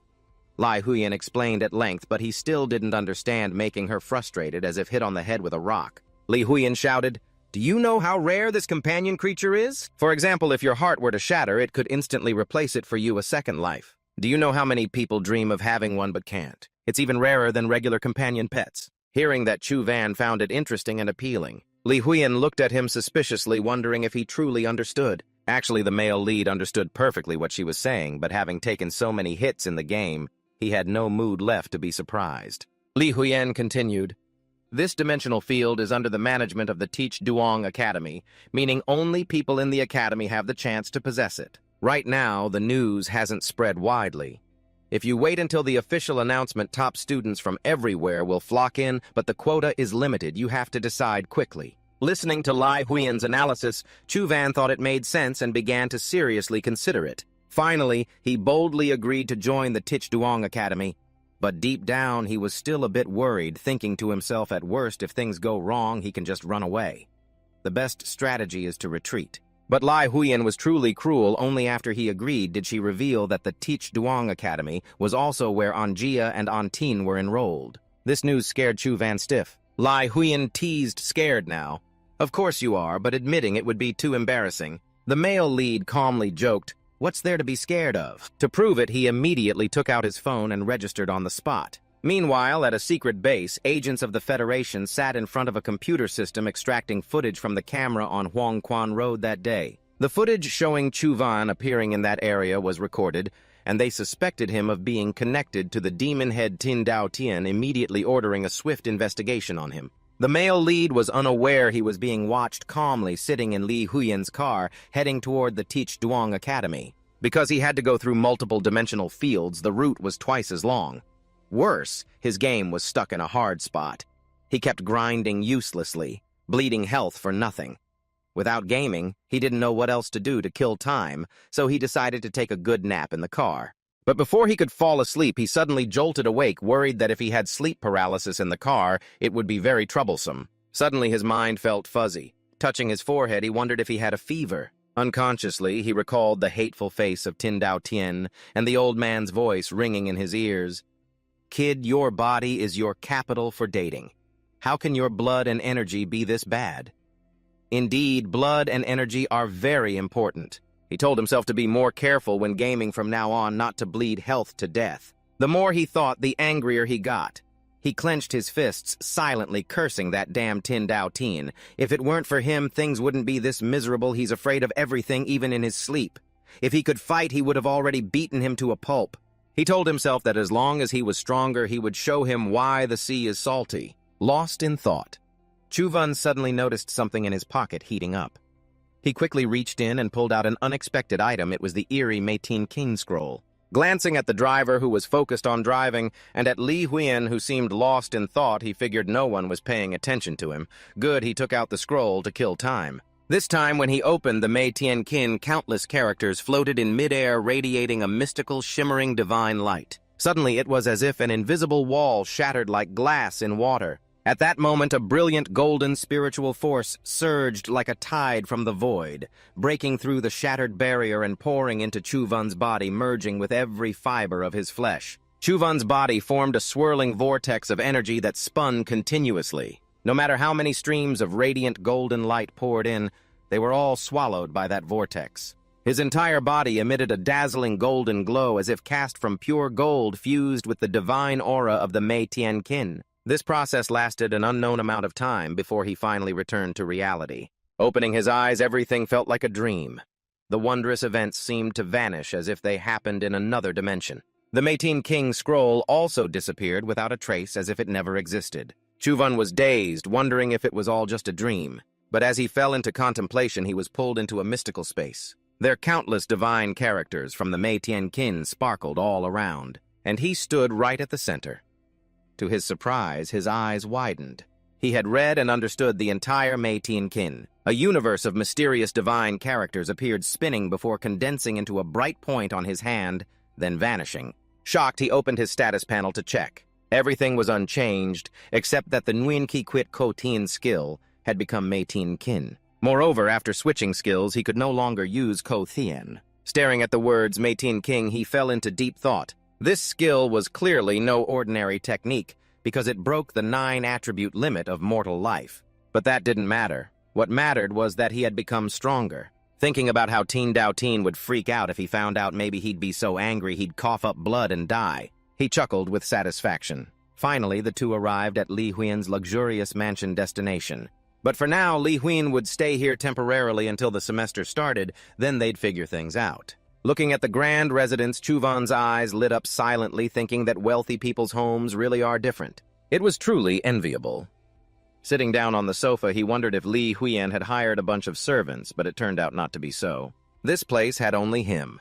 As the host, Li Huiyan enthusiastically handed him a soda can. Smiling, he said, "I'm alone here, no servants hired."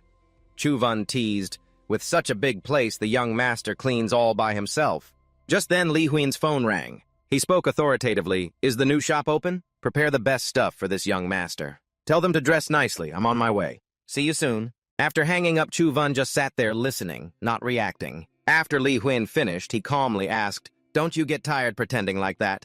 Li Huiyan, while getting dressed, forced a smile. "If Mr. Tao wants to watch, I'll just perform for him." Then he continued playing the role of a playboy young master, telling Chu Van, "Just relax and feel at home." After that, Li Huiyan went into his room while Chu Van immediately took off his jacket and started practicing powerful punches. The wind howled intermittently. He felt the mighty divine power pulse like the finger-thrust punches he tried in the game, but they were always dodged by the elixir fairy. Bringing it down wasn't easy. He had to find another way. Suddenly he remembered, why did I forget about the Ko Kat Trung? But this skill was too low level. Would it be strong enough? After committing to training, he passionately practiced various moves in his room, searching for new inspiration. Thankfully, Ko Kat Trung's attack speed was extremely fast and perfectly coordinated with the finger-thrust punch. Once he found the rhythm, he combined the two moves, executing multiple continuous strikes. Exhausted and drenched in sweat, he didn't expect a level 1 skill to consume so much vital energy. Take out your phone and enter the test game as usual. After a minor procedure, I created a new character, but this time I went a bit overboard. As soon as it appeared, I was already on the back of a mutated brute, wild and unfriendly. It immediately wanted to take down the rider on its back. Chu Van panicked, realizing that due to intense training, his energy was depleted and he couldn't use skills. The only option was to run around playing chase. But shortly after, he noticed his energy had recovered quite a bit. Unexpectedly, the immortal maze helped restore his energy so fast. Looks like this mutated brute is out of luck. It will be the first guinea pig to test the power of my new Bone Crusher skill. A move as fast as a shooting star struck down, giving it no chance to dodge. The system announced the Bone Crusher skill upgrade. The level 1 Bone Crusher skill transformed into level 10 Bone Crusher. Chu Van was thrilled, never expecting the skill to jump from level 1 straight to level 10. Incredible! However, the increased power also meant greater energy consumption. Unfortunately, these ants have too little health to test the full power. He switched the dungeon target to the Bone Rider to try out the skill. But when entering the dungeon, the place was as deserted as an empty temple. He suddenly remembered the boss needs time to respawn after being killed. It's not too hopeless? Chu Van then approached a group of weak bone soldiers, but they weren't worth testing on. Standing still, they couldn't even put up a fight when bitten. It's like being bitten by mosquitoes. How can I test my skill like this? After a long, anxious wait, the Bone Rider finally respawned. But now he was used to its attacks. Quick as a flash, he dodged behind and unleashed the Bone Crusher skill, hitting the skull. The boss immediately exploded with an earth-shattering blast, rocks flying everywhere and dust filling the air. Early the next morning, as the protagonist was sound asleep, someone suddenly burst in, forcefully kicking the door open. It turned out to be a beautiful girl with a sharp, sour look, as if going from calm to this feisty girl was a new trend. Why do I always meet fierce people who don't say a word and just go straight to shaking me awake? It took a lot of effort to escape the nightmare effect of the immortal maze. rarely getting a good sleep only to have it ruined early in the morning. Bewildered, he opened his eyes, but before he could understand what was happening, he saw a strange girl staring at him. Startled and panicked, he asked who she was and why she was there. She asked, "Why is it just you here? Where's Lee Hyun?" Chuvan honestly replied, "He went out and hasn't come back yet. Probably off partying or something." Annoyed, she said, "That damn kid always disappears whenever you need him." Unable to find Lee Hyun, she tried to leave, leaving Chuvan suspicious about who she was, but after a few steps she suddenly stopped and turned around as if changing her mind. She grabbed his hand and pulled him along, saying they needed enough people follow me.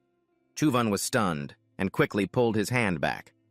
"What do I know you for that you're dragging me off like this?" It turned out she was Lee Hyun's elder sister, Vi-eung, and embarrassingly, she even thought he was Lee Hyun's partner in all his wild antics. She said since he was staying at Lee Hyun's house, helping her was only natural, even though he wasn't a party animal like Lee Hyun thought. Besides, he had received quite a bit of help from Lee Hyun, so helping Vi-eung was the right thing to do. Frustrated, he scratched his head and muttered that he just wanted to peacefully play games. But why does trouble always find him? Though he muttered quietly, she still heard it, and he quickly denied it. He agreed to help, but asked to change clothes first, saying, "Wearing this out would make people think I'm a pervert." At this point, Vi-eung realized she was too hasty. Her face flushed with embarrassment, but still firmly said, "Hurry up and change." It turned out that at Tichdung Academy, there was a place called the Pet Arena where students fought. Riding behind Vi-eung on a large motorcycle, he was quickly taken there. Upon arrival, two younger girls ran over to greet Vi-eung enthusiastically. "You're here," so Vi-eung, Lee Hyun's sister, told him to relax and just stand, so the team was complete. She would handle everything else. Unexpectedly, when she turned back, she saw him buried in his game, nodding absently like he understood, then continuing to play. Seeing Vi-eung's group arrive, a curly-haired guy sneered, "Lee Hyun's little brother isn't coming." Probably scared now. The princess, truly a strong girl, shouted, "Shut up! Stop babbling, I'm here." She continued scolding To-mi, the shameless blonde girl, the twisted warhorse. Clearly the whole group managed to fight, now they want to claim it as their own. Tommy hid behind her slippery boyfriend. "I last hit, so it's mine." The curly-haired guy defended, "You used force, stop babbling, fight him." The princess's sharp eyes asked the curly-haired guy Chao-dung, "You think I can't beat you?" He sneered contemptuously. "I'm a senior, I don't bother bullying second-year students like you. Winning isn't glory. I found someone else to fight instead." With that, from the shadows, a muscular young man with overwhelming presence stepped out. He was the princess's opponent. His face gradually became clear, a short-haired guy with a long scar on his face that made people wary. Upon seeing him, the princess was startled and recognized him as Ko-dien. Even just watching Chuvan noticed this guy. Just looking at him was scary, let alone facing him. The two stepped onto the arena.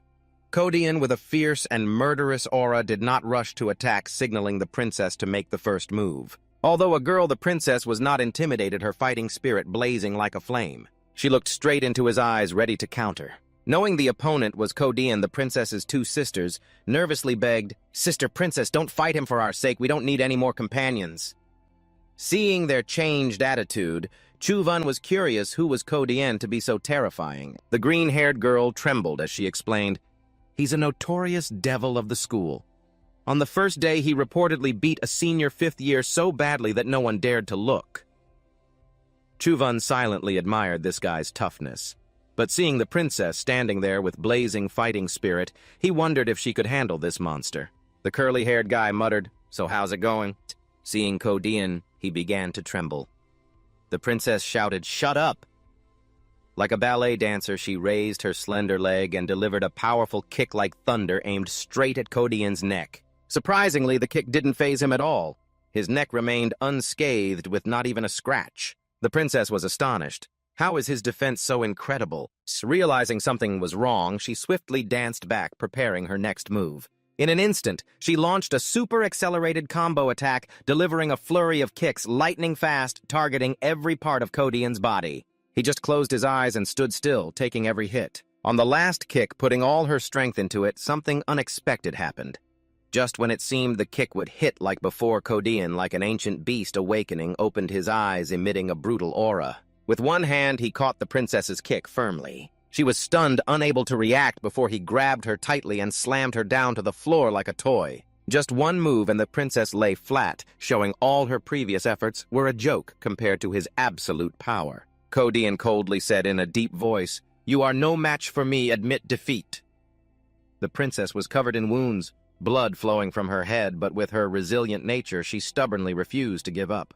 Before she could say a heroic word, Kodian coldly kicked her away without mercy. He asked emotionlessly, "Still want to keep fighting?" The princess's two sisters panicked, fearing a fatal accident, shouted, "We don't need any more companions." To-Mi, with a wicked heart, took the opportunity to think it was their idea, not hers, forcing it. Despite being covered in wounds, the princess with iron will forced herself to stand and shouted loudly. Before she could show her defiance, Kodian punched her straight down like a sack of rags, slamming her hard on the floor. Done, Kodian indifferently turned away, declaring she had lost.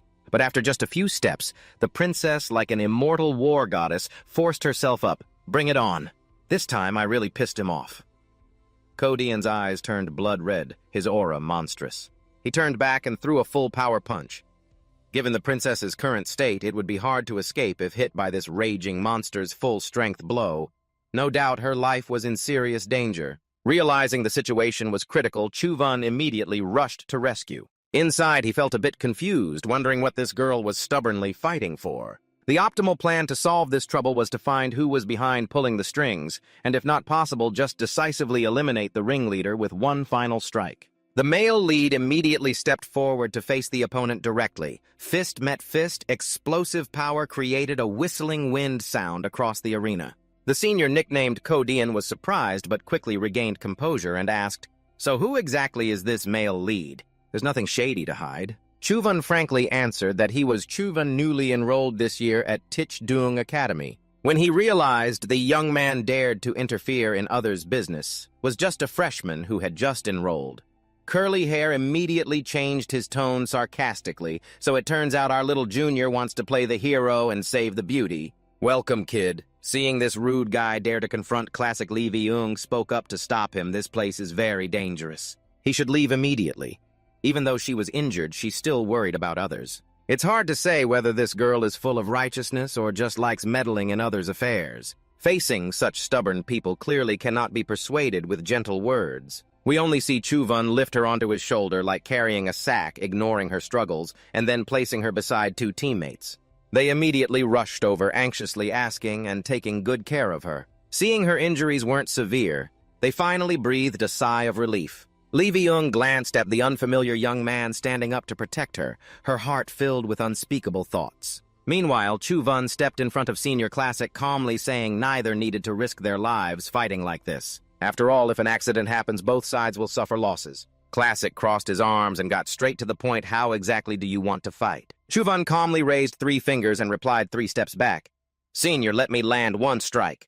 If you step back less than 3 steps, I will admit defeat." Confident Classic agreed without hesitation and immediately prepared to defend. His whole body emitted a blazing red aura like blood, telling Chuvan not to waste time and to strike quickly. Chuvan raised his fist, radiating a bright golden aura full of power. He kindly warned, "This punch of mine isn't light, Senior, be careful." Watching from outside, Tommy was amazed that Classic accepted under such unfavorable conditions and exclaimed, "If he gets pushed back a step, that counts as a loss. This is so unfair." She worried about losing the precious companion egg. Curly Hair leisurely explained to her at first glance this condition seems unfavorable for Classic, but rest assured his primal energy skill is porcupine armor refined from porcupine armor crystals. His whole body is as hard as steel. Not only that, this skill can reflect damage back. More importantly, Classic has trained porcupine armor to level 9. Last time when someone challenged him, he used the same method. The result was his entire arm was disabled. He grinned wickedly at Chuvan. If this guy thinks he got a good deal, he's dead wrong. In the arena, Chuvan was completely unaware of these details. He confidently threw a left punch with all his current strength. At first, Classic thought a freshman's strike was nothing to worry about given his own power. He was more than capable of blocking it, but when the punch landed, he immediately sensed something was off. His face twitched, veins bulged, sweat poured like a waterfall. In that instant, the fist exploded with a force like thunder, shaking the air with a deafening boom. Classic was knocked back a long distance, leaving a skid mark on the ground. It took great effort to steady himself. Witnessing that dreadful scene, Lee Vi-Eung was stunned as if petrified. She couldn't believe the young man she accidentally dragged into the fight had such terrifying strength. Even Classic couldn't withstand that attack. Classic himself was confused. Looking down at the ground, he realized he had lost the bet. Truly pushed back by a freshman with just one punch. Chuvan stood calmly opposite, not arrogant, humbly saying, "Thank you, senior, for yielding to me." Although Chuvan successfully pushed back Classic this time, he had to pay a price. His fist was injured, blood dripping. Though Classic was somewhat fierce, he was a man of his word. Seeing he lost, he just sighed, then stood opposite the protagonist and calmly admitted defeat. "I am Cao Dung, a fourth-year student at Tichdung Academy." He stepped forward from afar. He was someone who dared to play and accept consequences. He admitted he lost the bet and promised to have someone return the companion egg to Chuvan's group. But suddenly Tommy shouted loudly from behind, refusing to hand it over. On what basis? On what basis should we give it to them? This agreement was between them. I never agreed. This appointment is far from being settled. Her arrogant attitude must be paid for immediately.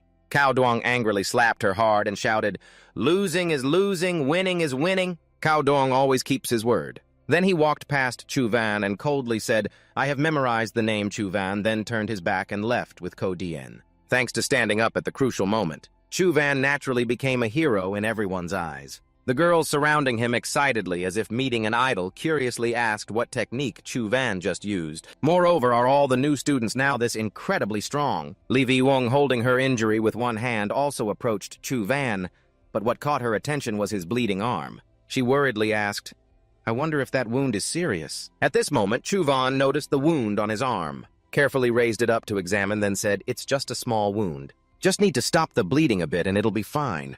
On the contrary, she needs to get to the infirmary quickly."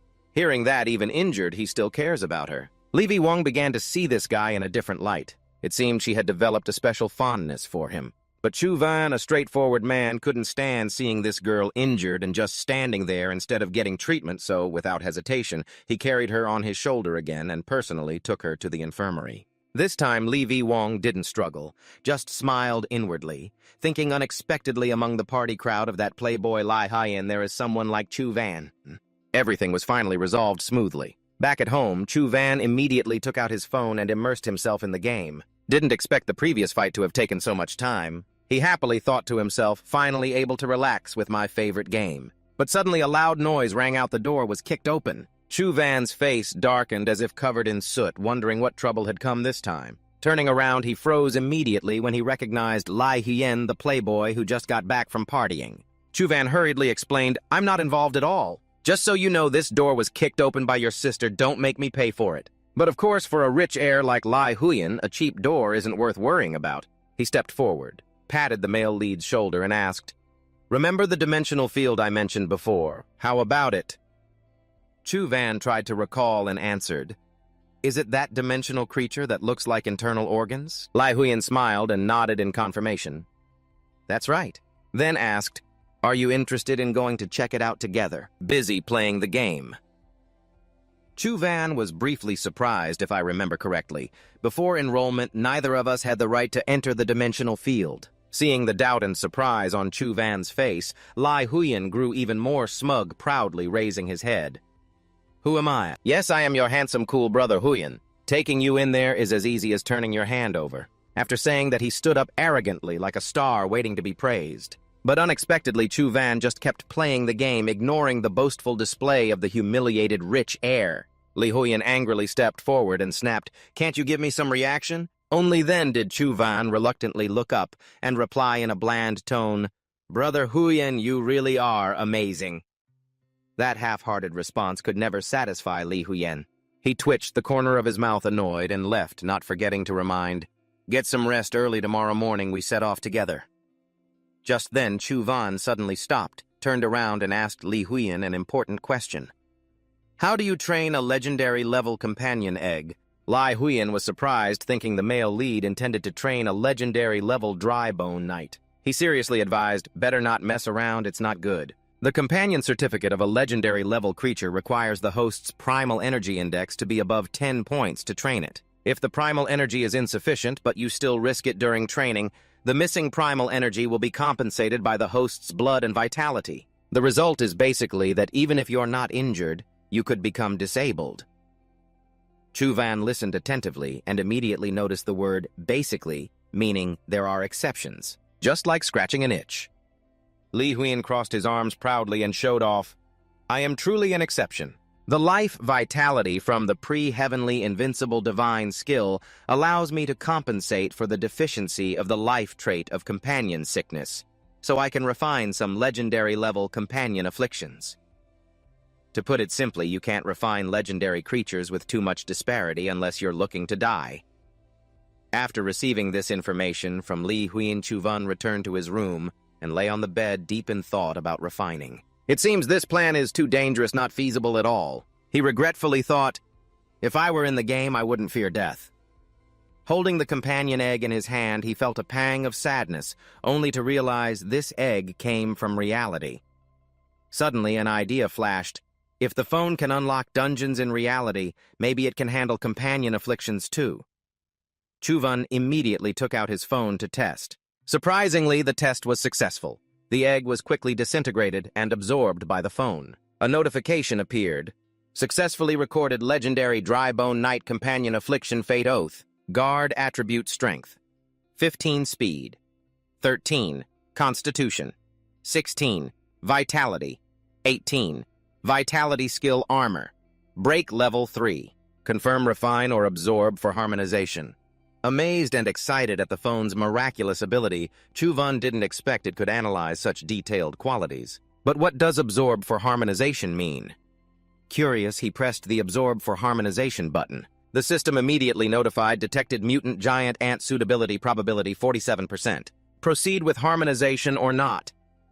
Chuvan thought he couldn't refine in the short term, so he decisively pressed accept without hesitation.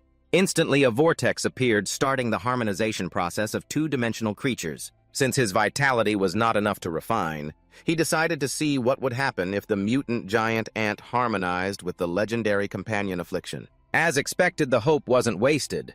The harmonization process went smoothly, and the 4 mutant giant ants successfully became level ordinary mutant dry bone ants with stats: Strength 10, Speed 9, Constitution 10, Vitality 9, Innate Skill, Dry Ant Spine, Level 10, Companion Form resembling a bamboo flute. Although only ordinary level after harmonizing with the legendary companion affliction, the stats nearly reached their maximum, and it even gained a new skill. Confident, he stepped into the game. Chuvan looked at the silver-winged Phi Thought, gliding provocatively in the air, clutching the hot weapon in his hand, promising himself he would definitely defeat it this time. As usual, the silver-winged Phi Thought immediately noticed Chuvan and charged down fiercely, ready to give him a beating as always. Without hesitation, Chuvan summoned the dry bone ant, ordering it to stop that damn ant from obeying its commands. The dry bone ant's eyes flashed fiercely as it unleashed the dry spine skill. Just emerging from the ground, a dry spine darted up like lightning, aimed straight at the silver-winged Phi Thought's ear. It reacted quickly, dodging by, leaning to the side. But dodging one spine was nothing compared to dodging an entire forest of spines. The dry bone ant continued attacking a swarm of sharp spines rising up to surround the silver-winged Phi Thought. The male lead thought this was enough to trouble it, maybe even pierce its body. But miraculously, the silver-winged Phi Thought still weaved and dodged like an expert racer, speeding through the entire forest of spines.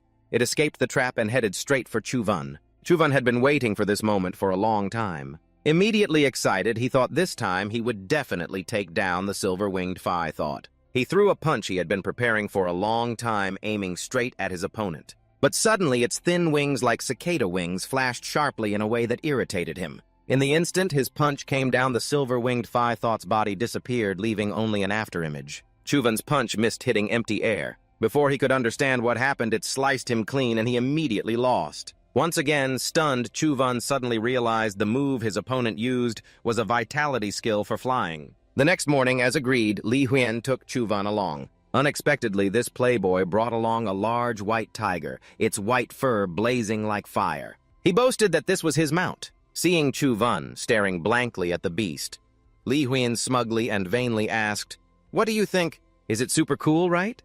This is the legendary level Jade White Tiger, which took a lot of effort to train and transform."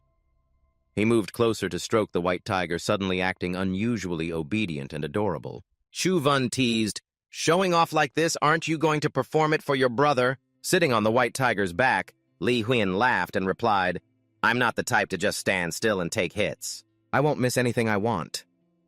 Quickly, the two climbed onto the white tiger's back and sped down the road heading to the strange dimensional area containing the organ-shaped creatures Li Huiyan had mentioned. But life is not as dreamy as that. Riding the white tiger looks majestic but is extremely uncomfortable. Who would have thought I'd get motion sickness from riding a beast? Watching the white tiger sway, Chuvan almost wanted to throw up. He silently thought it would have been better to have ridden a vehicle from the start. Finally, the two arrived. This area was strictly guarded, requiring presentation of pre-prepared ID cards. Only then were the two able to enter smoothly. While moving, Li Huiyan explained that the 13 dynasties of Luoyang were all ancient cities stacked on top of each other. Under the influence of dimensional storms, this area sank deep into an underground world called Buddha City. Underground, as soon as they stepped in, the two saw a bustling plaza full of students. This place was lively, like a marketplace. Some sold crystallized dimensional energy recently collected. Others invited members to join exploration teams. Chuvan scanned the scene in amazement. This place was crowded and sold all sorts of dimensional-related items. Li Huiyan replied indifferently that the military had already cleared this area, so the exits were very safe. But for that reason, nothing valuable was here. He paused briefly, then proudly boasted, "But who told you I'm your super-powerful brother Huiyan? Right now I have the military's internal exploration map." Following the map, the two proceeded to a cave with an underground lotus pond, which was also where the Buddha heart lotus was stored. While walking, Chuvan suddenly felt like he stepped on something. Bending down to look, he unexpectedly discovered a strange seal identical to the mark they had seen on the city walls before. Excited, he took out his phone to scan it. Just as expected, the seal was successfully recorded. A notification popped up: Buddha City Underground Dungeon has been registered. So this place had become a new dungeon in Nam Chin's phone. Seeing Chuvan take out his phone, Li Huiyan thought he was taking souvenir photos and teased, "2 shots are enough, hurry up." Brother truly worthy of the underground lotus pond. A vast lotus pond appeared here. Pink lotuses bloomed on the shimmering jade-like water, breathtakingly beautiful. Li Huiyan pointed to a radiant lotus bloom, the Buddha heart. Lotus, a dimensional creature that could imitate the shape of organs growing far from the shore in the middle of the pond. Chuvan turned and asked if there was a way to pick it. "Just swim over." Li Huiyan quickly stopped him. "You absolutely cannot touch the pond water. According to documents, the water here can dissolve the flesh and bones of living creatures. If you step in, only the skeleton will remain." Chuvan pondered, then said seriously, "So unless you can fly, that might be the only way to get it." Just as he finished, a silhouette dashed past at a terrifying speed, leaving only an afterimage. Unexpectedly, just as Li Huiyan said, "Unless you can fly," someone who could really fly appeared. He hovered in the air with wings pure white as snow behind him. Without a doubt, this was also a student from Tichdung Academy. His target was also the Buddha heart lotus in the pond. He twisted his wrist, and a sword made of steam appeared in his hand. Clearly, this was a spiritual energy skill related to swordsmanship. Supported by his wings, he drew a beautiful sword light in the air, aiming straight at the Buddha heart lotus. Not stopping there, Lockheed continued with a move called Crescent Slash, straight toward the Buddha heart lotus. Chuvan watched the fight and couldn't help but exclaim, "That attack speed is too fast." Li Huiyan remained calm and explained, "That's nothing. The Locke family is famous for their swordsmanship, but don't be fooled by Lockheed's overwhelming momentum. Within the Locke family, his strength is not yet outstanding. Although he boasts loudly, the young master Li Huiyan is secretly dying of envy inside.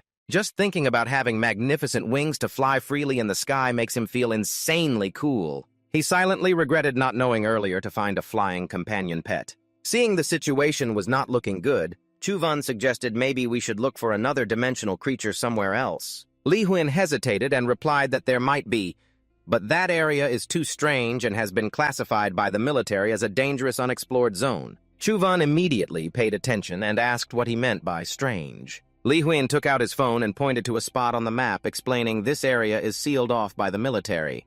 Many who entered died mysteriously. Their bodies had no wounds, but all their internal organs were depleted, causing sudden death. He emphasized that to ensure safety, we absolutely must not enter there. Standing still, they could not move toward that dangerous area. Both were about to leave when suddenly a loud bang made them freeze. From the surface of the lake, a dimensional creature suddenly emerged with a bizarre and frightening appearance. Both immediately became highly alert, wondering what kind of monster this was. The creature's first move was to launch an extremely fast strike toward Lockheed. Despite having wings with superior speed, Lockheed couldn't dodge in time. One of his wings was crushed and seriously injured. The true form of the wing was revealed as a white-winged horse. Lakin anxiously called to Tubok to resist. At that moment, blood-red eyes from the creature stared at them filled with malice. A strong beam of light rushed toward Lakin and Tubok Ma. Lakin panicked and screamed but could only helplessly watch Tubok get hit. The white horse immediately turned into dry bones and fell into the lake, becoming one of the many skeletons permanently resting below. The pet died and the owner was no better off. Losing his wings, Lok Hien fell freely into the lake. In this critical situation, Chu Van and Li Huyen stood by the shore, worriedly shouting, "Be careful, if you fall like that, you won't have a chance to survive." Fortunately, Lok Hien had trained lightness skill and borrowed force from lotus leaves to avoid falling into the water. Li Huyen took his hands out of his pockets, relieved, not expecting this guy to have innate lightness skill. But he noticed Lok Hien was still too far from shore. Turning to speak to Chuvan, Li Huyen was surprised, seeing what he was doing. At that moment, Chuvan was activating the symbiotic form of the dry bone ant. A pair of gloves formed by the dry bone ant covered his arms. Indeed, the experiment succeeded. The lake water only reacts to creatures with flesh and blood, but the dry bone ant is all bone, so it's unaffected. Teacher Li Huyen asked what he was doing. Chuvan seriously replied he was trying to save someone. Meanwhile, Lok Hien's situation was getting worse. Lightness skill helped him avoid falling into the water.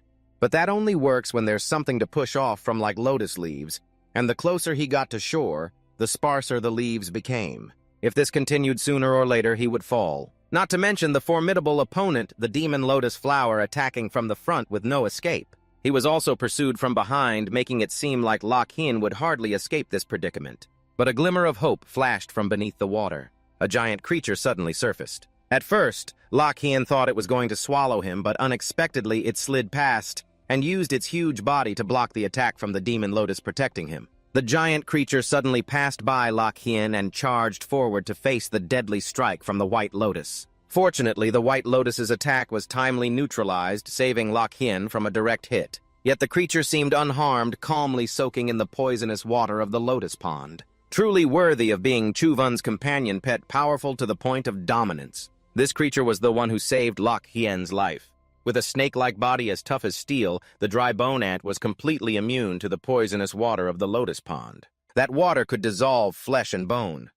Lok Hien was gently rescued and landed on the back of Chuvan's dry bone ant. Only then did Chuvan breathe a sigh of relief, catching up to him and loudly commanding his powerful companion pet to immediately obey the order. Its eyes shone brightly. With a single effortless movement, it carried Lok Hien on its back, cutting through the poisonous water and racing forward. The demon lotus immediately activated its defense mechanism, firing numerous lotus seeds like bullets at the dry bone ant's body, but all were ineffective.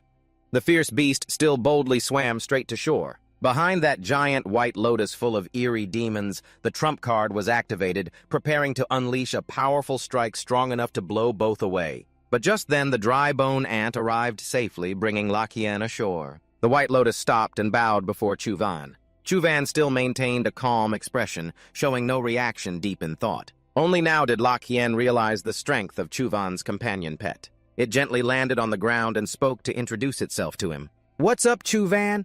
Chuvan only gave a brief reply. Lok Hien immediately clasped his hands to express gratitude to his savior. "Thank you for saving my life. Saving one life is worth more than building 7 towers. Chuvan scratched his head, looking shy. It's no big deal." Lok Hien solemnly introduced himself as well. "I'm Lok Hien. I will definitely repay the favor from today in the future." His face was serious and full of determination, but Chuvan paid no attention. The most shocked person at this moment was Lai Huyen, standing right there, utterly amazed to see the giant dry bone ant. He exclaimed, "Oh my God, what kind of companion pet is this?" Chuvan muttered, "Dry bone ant." Lai Huyen nodded in awe. "Oh, that's pretty impressive.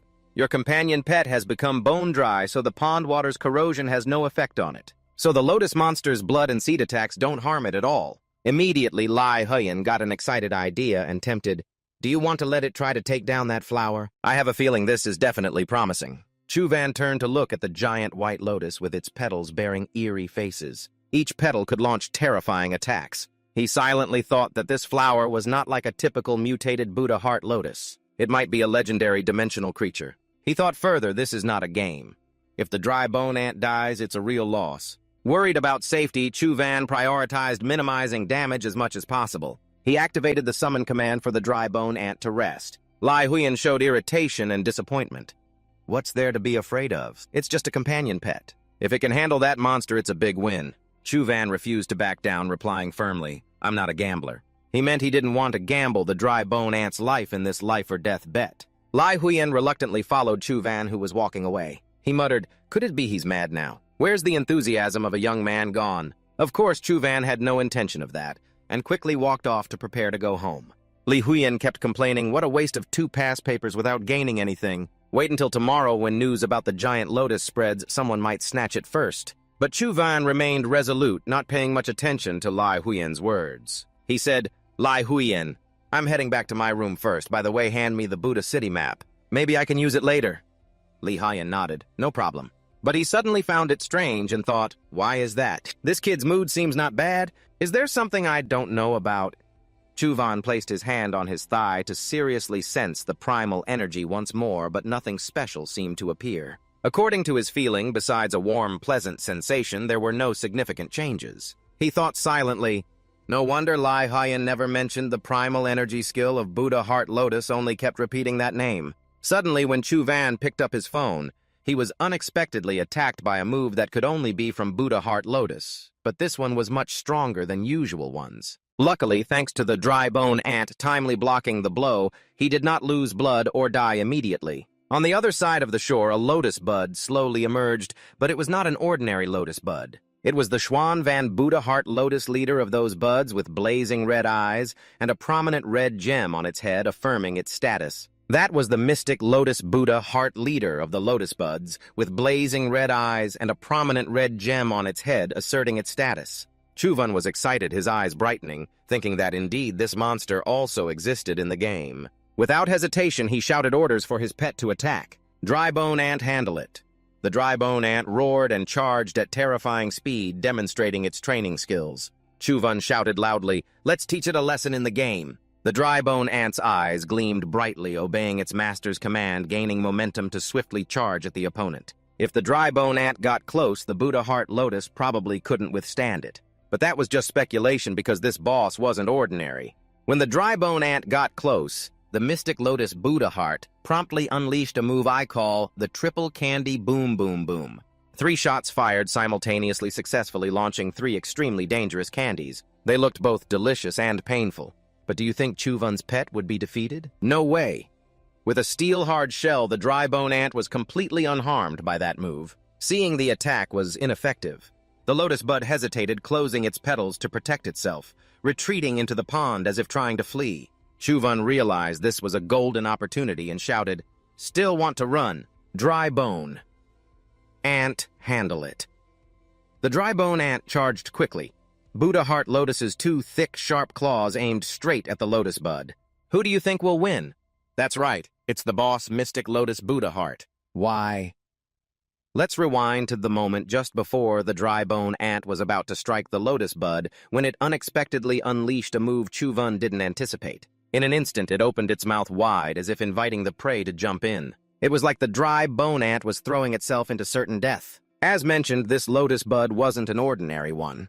Though it looked harmless outside, inside was a mouth with about 10 sharp teeth and a throat like a bottomless pit. Chuvan didn't react in time, and the victory went to the boss Mystic Lotus Buddha Heart. He was stunned, thinking he didn't expect to be toyed with like that. Now that the dry bone ant was defeated, Chuvan couldn't enter the lotus pond. He suddenly had an idea, since he had to reincarnate anyway before dying. He would check out the forbidden area Li Huiyan had mentioned. He began moving and finally reached the forbidden area Li Huiyan talked about. The place was gloomy water rushing through broken spots interspersed with intricately carved Buddha statues, exuding a mysterious aura.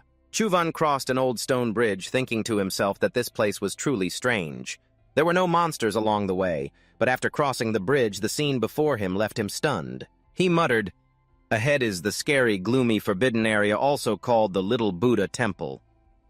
Chuvan was curious to explore more, but before he could investigate, the system suddenly announced game over. He was confused, thinking to himself, why did I die? What happened? Out of curiosity, Chuvan decided to try again. He wiped some of his blood on the phone and the game started normally. Once again, he reincarnated in the game and headed to the Forbidden Zone. This time, he ran fast, determined not to make the same mistake. But just as he stepped onto the stone bridge in less than a second, the system automatically announced game over again. When the character in the game died, Chuvan felt a strange pain as if the character's body was being distorted. He worriedly muttered, "At the moment the game character died, its body seemed distorted." Indeed, just before the character stepped down the stairs, a strange swirling effect affected the character's abdomen, something the player couldn't see. Although the character's death didn't affect Chuvan's strength or life in real life, since he controlled the character in some cases, he still felt some of the pain the character endured. Too spiritual, huh, Bro Von, he thought to himself. Just like Li Huyen said, no wounds, but internal organs seemed drained. He put down the phone, closed his eyes, and sighed. This is too dark. No wonder the army gave up. Not wanting to get involved further, he tossed the phone aside, muttering, "Forget it. I'll sleep first." He fell asleep until the afternoon. When he woke up, he saw Li Huyen. The two of them were in the bathroom. Chuvan was brushing his teeth while Li Huyen was chatting. "Don't get the wrong idea, just a normal conversation." Li Huyen looked satisfied and laughed loudly. "As expected, news about the Buddha Heart Lotus just spread, and someone couldn't wait, Uncle Vun." He hinted. "Why is that?" Li Huyen excitedly recounted, "Last night a senior came with a legendary grade Kim-I eagle wanting to kill the Buddha Heart Lotus flower." He laughed uncontrollably. "But the result was that he got singed, ha ha ha, this is just too funny." Uncle Vun thought to himself, "Ha ha, if we had listened to him yesterday, we would have been the ones laughed at." Li Huyen continued, In short, the Academy is already buzzing. There will surely be some exciting events soon when students of all levels go monster hunting." While wiping his face, Chuvan wondered, "What about the military side? Aren't they handling it?" Li Huyen shared his thoughts. "Although that flower is very powerful, the military and the Academy surely have strong fighters who can eliminate it. But until now, the military hasn't made any moves. Probably they don't intend to get involved." He further explained, "The Federation has issued regulations that within certain danger levels, except for special cases, the military is not allowed to intervene. This is also considered an opportunity and resource for our generation." Just then there was a knock on the door, and a girl with long hair and a vague figure appeared. "Who is it you guys just keep watching?" But at the same time Chu Van's phone rang. It was his father, Mr. Chu Long Fong. He picked up and said, "Hello?" On the other end, Mr. Chu immediately said, "Son, you're in Loc Dung, right?" "Yes," Chu Van confirmed. Mr. Chu continued, "It's your new mother, Tiu Lam. She wants to meet you and have a meal together." And I have to admit, Chu Van's new mother is very charming with striking features.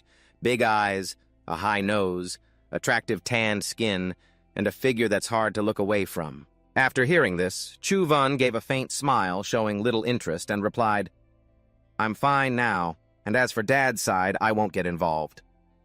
Just then, Li Huyen opened the door, saw someone looking for Chu Van, and called him out to meet. Chu Van nodded. "Okay, I'm coming out now." While walking and talking on the phone, he continued, "In short, as long as Dad is happy, you don't need to worry about me." The man on the other end advised, "Don't go easy on this stepfather.